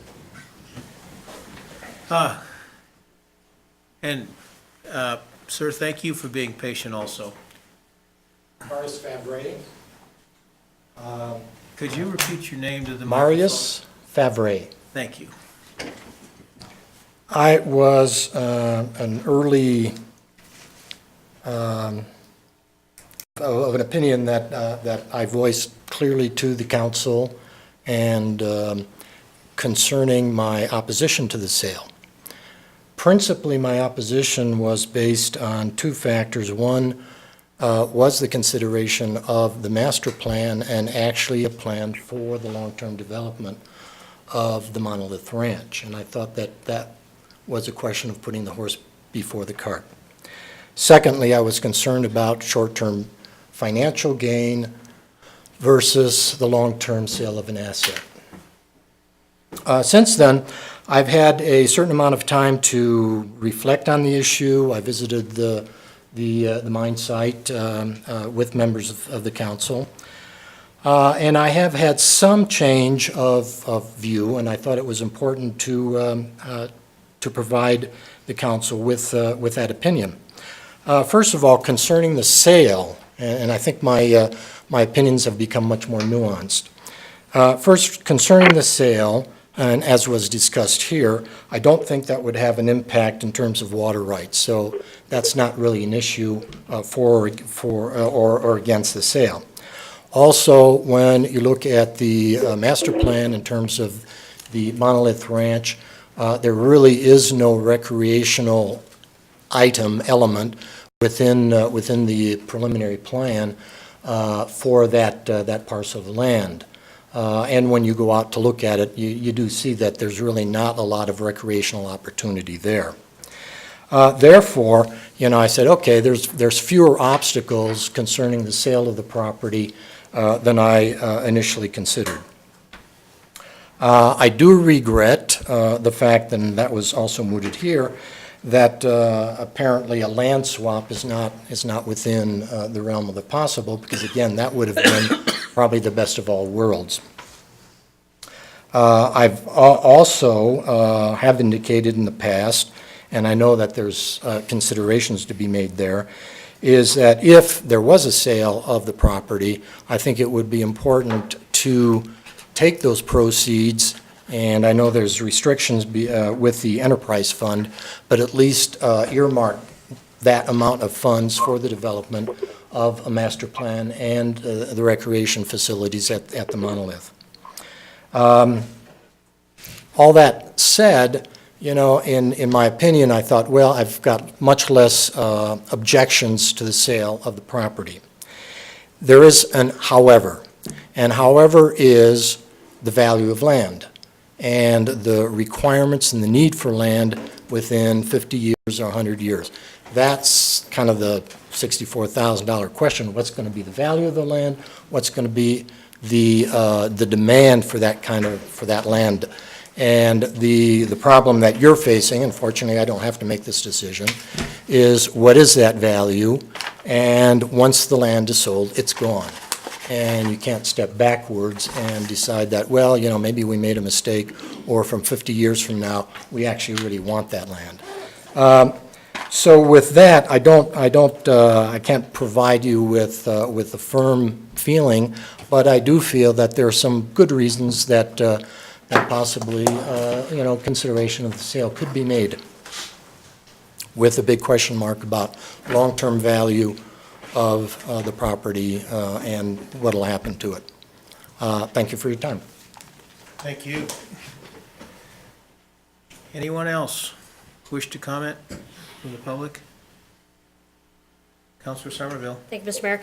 I'd actually like to put a motion on the floor right now. I would move that we postpone consideration of the sale of the land to Mountain Cement and contingent and bring it back after they have successfully purchased the minerals underneath the ground, and we can reconsider it at that time. Thank you. Is there a second on that amendment? I'll ask once again, is there a second on that? The motion. Second. Second for discussion. Oh, okay. Thank you. All right, there's a second by. Whoever that was. I don't know who that was. Pierce. Was that Jane? Was that Councilor Yep. Pierce? It was Vicky. Oh, Vicky. Vicky. All right, there's a second by Councilor Henry. So discussion on the amendment. Yes. Thank you, Honor. I wonder why they would entertain getting after the mineral rights with no certainty that they get the surface, or that they can mine it, because we'd have to give them something in consideration for going forward in pursuing that. Counselor Somerville. Thank you, Spirit. So my thoughts here are, basically, we're trying to put the cart before the horse. And what really strikes me about this deal is that we're hedging a piece of public land on a business that may or may not be successful. So is it appropriate to pledge public assets to a business that may or may not be successful in this amount? This is a large amount of the Monolith Ranch. It's almost 10% of the ranch. So, well, it's, yeah, a little under that. So my thoughts are, if they go out and they obtain the minerals, then we have certainty that they're going to be able to mine them. And then we have certainty that they're not going to change their business plan in 2 or 3 years and try to sell this piece of public land for a profit when they no longer need it.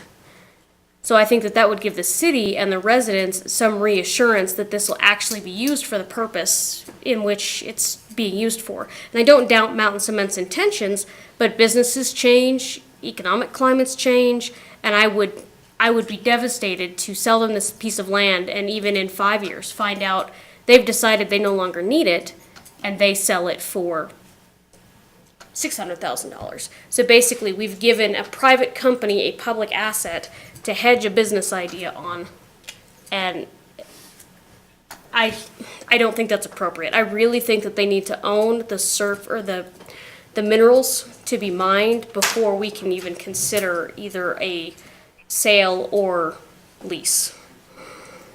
Thank you. I think I'd like to ask Mr. Edwards if he'd like to supply information or comment on that. Thank you, Mr. Mayor. Members of the council, we would ask that you not support this particular postponement for numerous different reasons. First off, with respect to the sale of the minerals, because shale is not a locatable mineral, and because it's not a leasable mineral, it's a sellable mineral, there's a process that you go through. That process depends on one of two things. You can do a no-bid process for the sale of that mineral, or a bid process. If you do a no-bid process, the longest that the sale contract is for a limited time, I believe, of 3 years. It might be 5 years, I don't remember right now off the top of my head. And there's a limited amount of material that you can mine from that particular property. You pay in advance for what the materials are that you are going to mine, so it's like a retainer. And then as you mine them, you level out on an annual basis with the BLM with respect to what you actually owe them based on the sales price. They review that sales price annually. If you go through the bid process, you can do a 10-year contract and there's no limit on the amount of materials that you can mine. However, that contract for sale can be renewable for an indefinite amount of time. So it's not as simple as Mountain Cement can't go out and buy all of the shale minerals under 722 acres because of the process that BLM has. This is a longer-term process where every year it's reviewed by the BLM as to the price. We'd have a 10-year contract with a renewable every 10 years after that. That's part of the reason why it's important for Mountain Cement to purchase this property, is because of the mineral sale process. The suggestion of the issue of providing this property to a private industry on the basis of whether or not they're going to be a successful business is kind of interesting to me, because Mountain Cement has been here for 90 years. If Mountain Cement's business plan changes such that they don't need this property to mine shale anymore, it's because Mountain Cement is out of business, and we've got a bigger problem in this community than the fact that Mountain Cement has changed its business plan. There's 120 people without jobs. There's a huge, one of the largest taxpayers in this community is gone. The only extractive industry in this community is gone at that point. So it's not an issue of are you gambling public assets on a potential success of a business. But what I find even more striking is as we sit here and we heard today proposals for the city to support grants for a building downtown to help support a business that may or may not be successful in that building. And how many times has this community gone out and sold property or proposed to sell property to businesses that may or may not be successful, that don't have a proven track record like Mountain Cement, whether it's the Nissan dealership or whether it's the Cirrus Sky Park, or I can name over and over and over and over all these different businesses. That is not Mountain Cement. Mountain Cement has been in this community for 90-plus years. It has a successful business model. It's not going to change its business model. It's in the business of manufacturing cement. If their business model changes, it's because they're no longer in business of manufacturing cement. So I think that going this route simply complicates matters. And to clear something up with respect to the surface damage agreement, if the sale does not go forward, that's an option for us to consider. It's just not an option right now. We don't have authority from our corporate offices to engage the city in a surface damage agreement. Would we likely do that? Most likely, but that's not something that we're here before you tonight on. We're here tonight offering to purchase this property from the city. The price of $400,000 was derived from an appraisal, and I keep hearing over and over and over about, well, what's the value of this going to be worth in the future, and well, it's just $400,000. Think about the time value of money of $400,000. I think that's what we're forgetting about here. We're assuming that the city goes out with this $400,000 and goes and gambles it away in Blackhawk and loses it all, so that there's no value to that $400,000 to the city. I would hope that the city would take that $400,000 and use it today to add value to this community in the future, such that it has a much larger value than $400,000, particularly given the time value of money. So I guess with respect to this, we would ask you not to postpone this. Give us an up or down vote on whether or not the city is willing to sell this property to us. Whatever that decision is, we hope it is obviously yes, we're going to sell the property. If it's not that decision, we'll take it back to our corporate offices and regather and see how we want to approach the matter based on how the city has voted. And we'll have to deal with it then. But right now, we're asking you to move this forward, not postpone it, and sell the property to Mountain Cement. Thank you. Thank you. Before we go any further, we need a vote to suspend the rules to continue this item on the agenda. It requires a 2/3 vote, and I would also suggest whoever makes the motion include the executive session, because I think it's really important that we do go into that executive session tonight, even if it's only for 15 or 20 minutes. So, having said that, Councilor Weaver. Your Honor, at this time I'd make a motion to suspend the rules for the continuation of time for the meeting for this agenda item and the executive session regarding personnel. Second. Thank you. There's a motion and a second. So, why don't we do a roll call vote on this?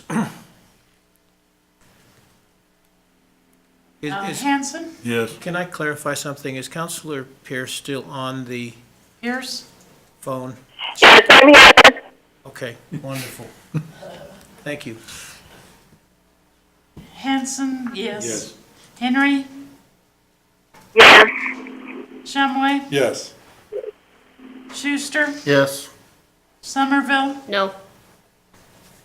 Vitelli? Yes. Weaver? Yes. Pierce? Yes. Lekus? Yes. 8 yeses, 1 no. All right, that motion carries. We'll continue with the discussion. Further comments by council? I think I owe a couple, I haven't said anything tonight, and I think I owe just a couple of comments, because frankly, I've gone back and forth on this. And I can still go back and forth on this. It is such a difficult decision, but this is the kind of conclusion I've come to. I was concerned about the price. Okay, the appraised value was $350 an acre. We're being offered, I believe it's $550 an acre. I mean, I think it's a fair price. I think we can probably hold out and get a little bit more, but that's not the point here. I don't think it's worth doing that, okay?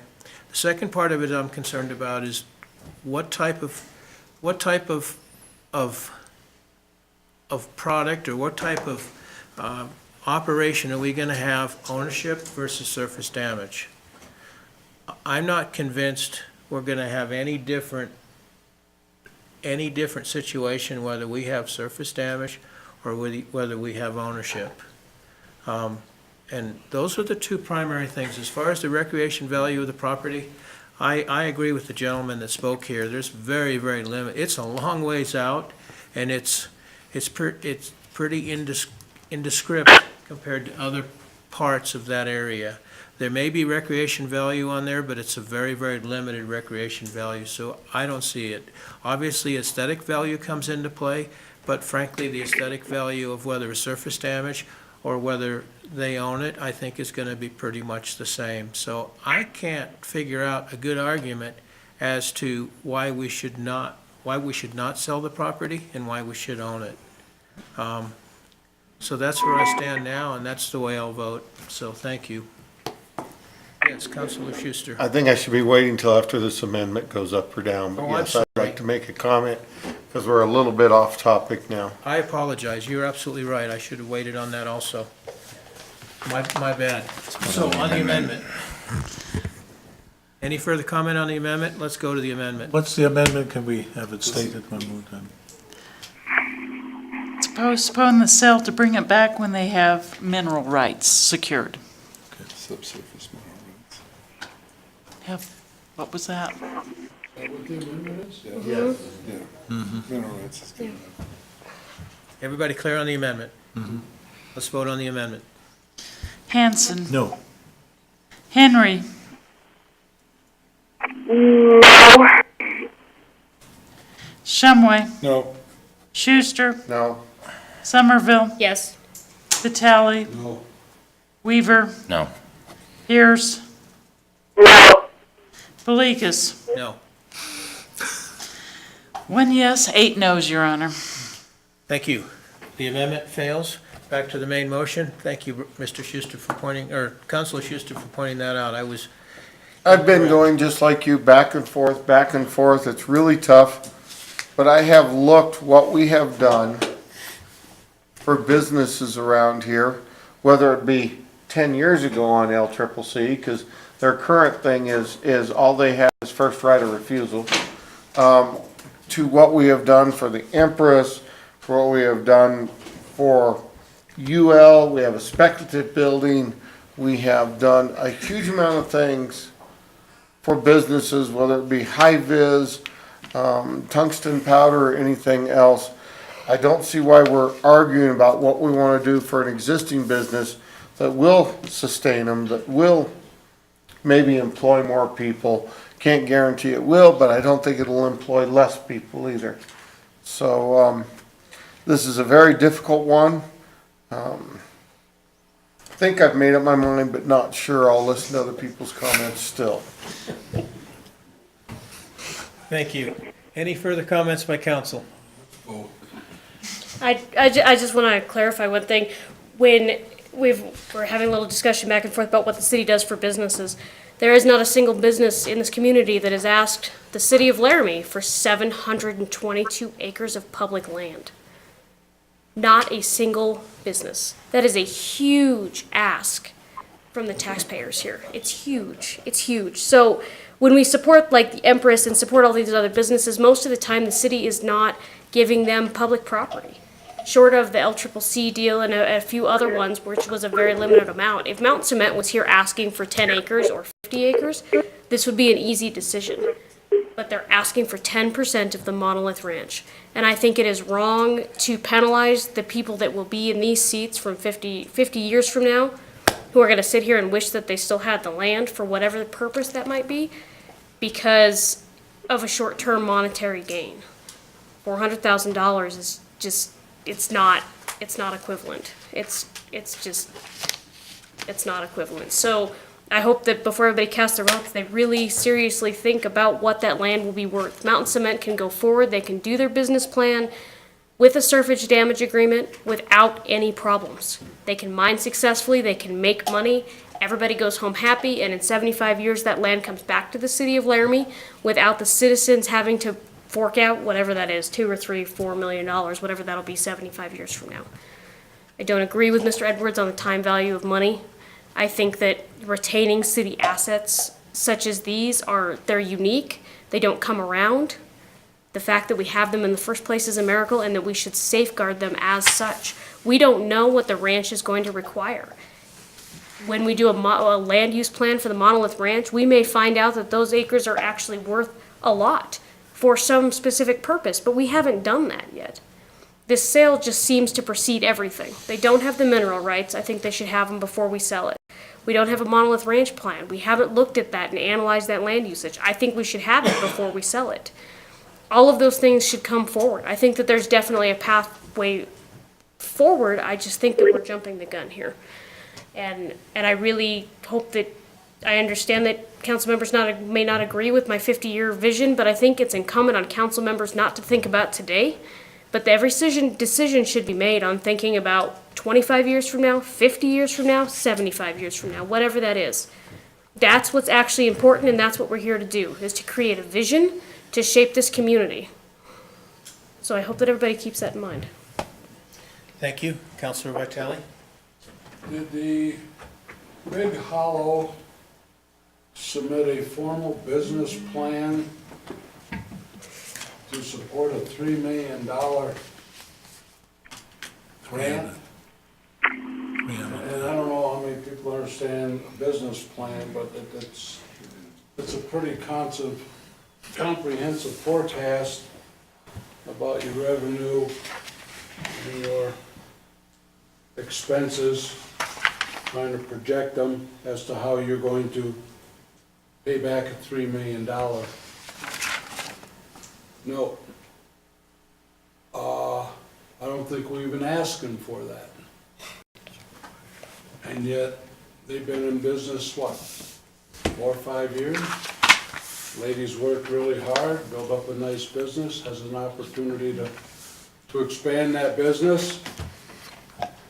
You know, we're taking a gamble, a $3 million, not taking any gamble on a Monolith Ranch.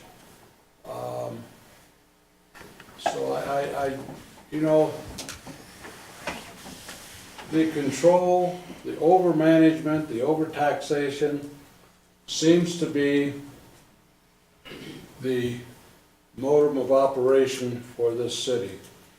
And I don't know, having taken a risk with a contaminated piece of property without any help from the city or anybody, and risking everything I had, and it turned out to be successful. But that's what business is about. You take risk with your money and you either work at it, have an understanding of what you're doing, or you end up getting a paper out. I just, we're always reading in all these superficial and suppositions into all these proposals. Just, and there's no basis. I mean, nobody has the background or the experience in any of these things to make all these damn things. But anyway, I'm gonna vote for this, to sell it. Thank you. Councilor Hanson, did you have something? I think Councilor Somerville addressed it already, so the question, of course, is, are we impeding their business model by the sale or by not selling it or giving them a 100-year lease? And I don't think we're impeding it in any way, shape, or form, except that we are retaining the property in the future and when it may be of some value to us. So I think there's a difference to the support for other businesses that we have done in the past. This is really not an impediment. It's just a matter of some convenience on the part of Monolith Ranch to maybe get the surface or the mineral rights more easily, but as Councillor Edwards indicated, that's even an iffy question. It may be a wash, it may be the same. I'm just looking, I'm very similar in my view to Councillor Somerville's opinion here. I'm looking at the long-range plan. I mean, if their business were dependent, or their business plan were dependent on the sale or not sale, I would be on board right here and now. But for my taste, from all we have heard, that is not the case. And in that respect, I would like to protect what we have or retain what we have as a property. We don't know what the long-range development would be. Thank you, Your Honor. Can I make a comment? You know, who is that, Jane? I think it's Jane. Can't understand her. Vice Mayor, yeah, I welcome your comments. The problem is the connection is terrible, and we may not be able to hear it very clearly, but please go ahead and try. I'm going to make it short. I agree with Councilor Hanson. He summarized it beautifully. We are not impeding their business. Whether we say yes or no to this, we will still be able to go forward. Yeah, I got it. Okay, I'm going to ask Councilor Somerville with the youngest ears at the dais to repeat what you said. You're better off texting it to us so we could absolutely understand it. Basically, she said, and Jane, correct me if I'm wrong, she said that she agrees with Councilor Hanson, and that voting yes or no does not impede their business, is basically the gist of what she said. Okay, all right. I thought she said she wanted burgers, fries, and a medium rare. All right, we need to move forward. I know the representative or the CEO of the cement plant would like to say a few things. Why don't we allow him to say a few things, and then we'll call a roll call. Mr. Edwards, did you have? There we go. Mr. Hunt. That's Mr. Hank. Tom Hamp, President of Mountain Cement. I've got a couple comments here I want to make. As to the question of impeding our progress or our business, a sale or no sale, I can't comment on that per se. Again, I want you to go back and look. The plant operation has been around for 90 years. It's got a successful business plan. Okay? We've been successful as part of this community for 90 years. And similar to what Mitch feels, I'm really shocked at the discussion, the dialogue. I know you guys have a big decision to make here. But on that note, it's important to look back at where we were. I wasn't here in 05 and 06, but as Mitch had mentioned, there was an opportunity at an expansion at this plant. And the plant moved forward. We had permits in place with the state of Wyoming for a expansion. I can't speak entirely as to why that didn't go through, but I can tell you that we did not have reserves secured sufficiently to promote that expansion successfully.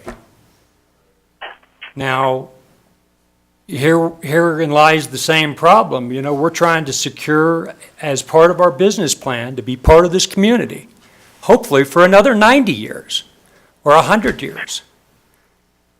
And life is about timing. We missed that timing in 05, 06 for any number of reasons, and one of those reasons could have been the lack of reserves. So it takes a long time to secure those. We worked on that. We started in 08, I believe, 07, and finally secured them just recently. That was without jumping through all the hurdles that we would now have to jump through by not owning this property. So again, I want you to go back and think of some of those things that I just said and look at what happened and what could happen. I don't want you to misinterpret that. I'm not saying that there's a possibility that we are going to have an expansion. But I want you to go back and look at what happened. So again, I'm asking the council, Honorable Mayor, I'm asking for a positive on the sale of this property. Thank you. Thank you. City Clerk, would you do roll call, please? Hanson, Are we sure we are now voting on number one of those? Yes. Yes. main motion. Sale, yes or No. Henry, No. Shumway, Yes. Schuster, Yes. Somerville, no? Vitale, Yes. Weaver, Yes. Pierce, No. Polikis. Yes. 5 yeses, 4 no, Your Honor. The motion carries. Thank you. I'm going to call upon, Vicki Henry has left the conference. Somebody is leaving. Someone hang up. Yeah. Can you blame them? No. all right, I'm going to call upon Councilman Hanson. Oh, my God, what I am think we need to still, I don't, no public comments? No, there aren't any. Okay, okay. Thank you. I would move Hold, that. hold, I'm sorry. Point of order. Point of order, yes. If we're gonna finish the agenda, I need to do number 19. Or I have That a wasn't- quick request to make Voted that I have to do get in, that. yeah, Voted to do that. yeah. number 19, no, we did Exhibit- not. No, We I- did not vote to do that. we voted to The only thing extend we for- voted to do was to adjourn to executive session. After we're done with that item. I thought you said complete the agenda. No, No. no, and I don't even I know. would have. This but I agenda didn't. item Yeah, I and had to do executive that today. session. Frankly, and I don't even know if we need to make a motion to adjourn, or we automatically adjourn to executive session, since that's what. Let's do it officially. I say do it officially. Counselor Hanson, I move that we adjourn to executive session regarding personnel. thank you. Is there a second? Second. Second by Counselor Shumway. All in favor of the motion signify by saying aye. Aye. No, Any any opposed? Any opposed? no! Motion carries. What was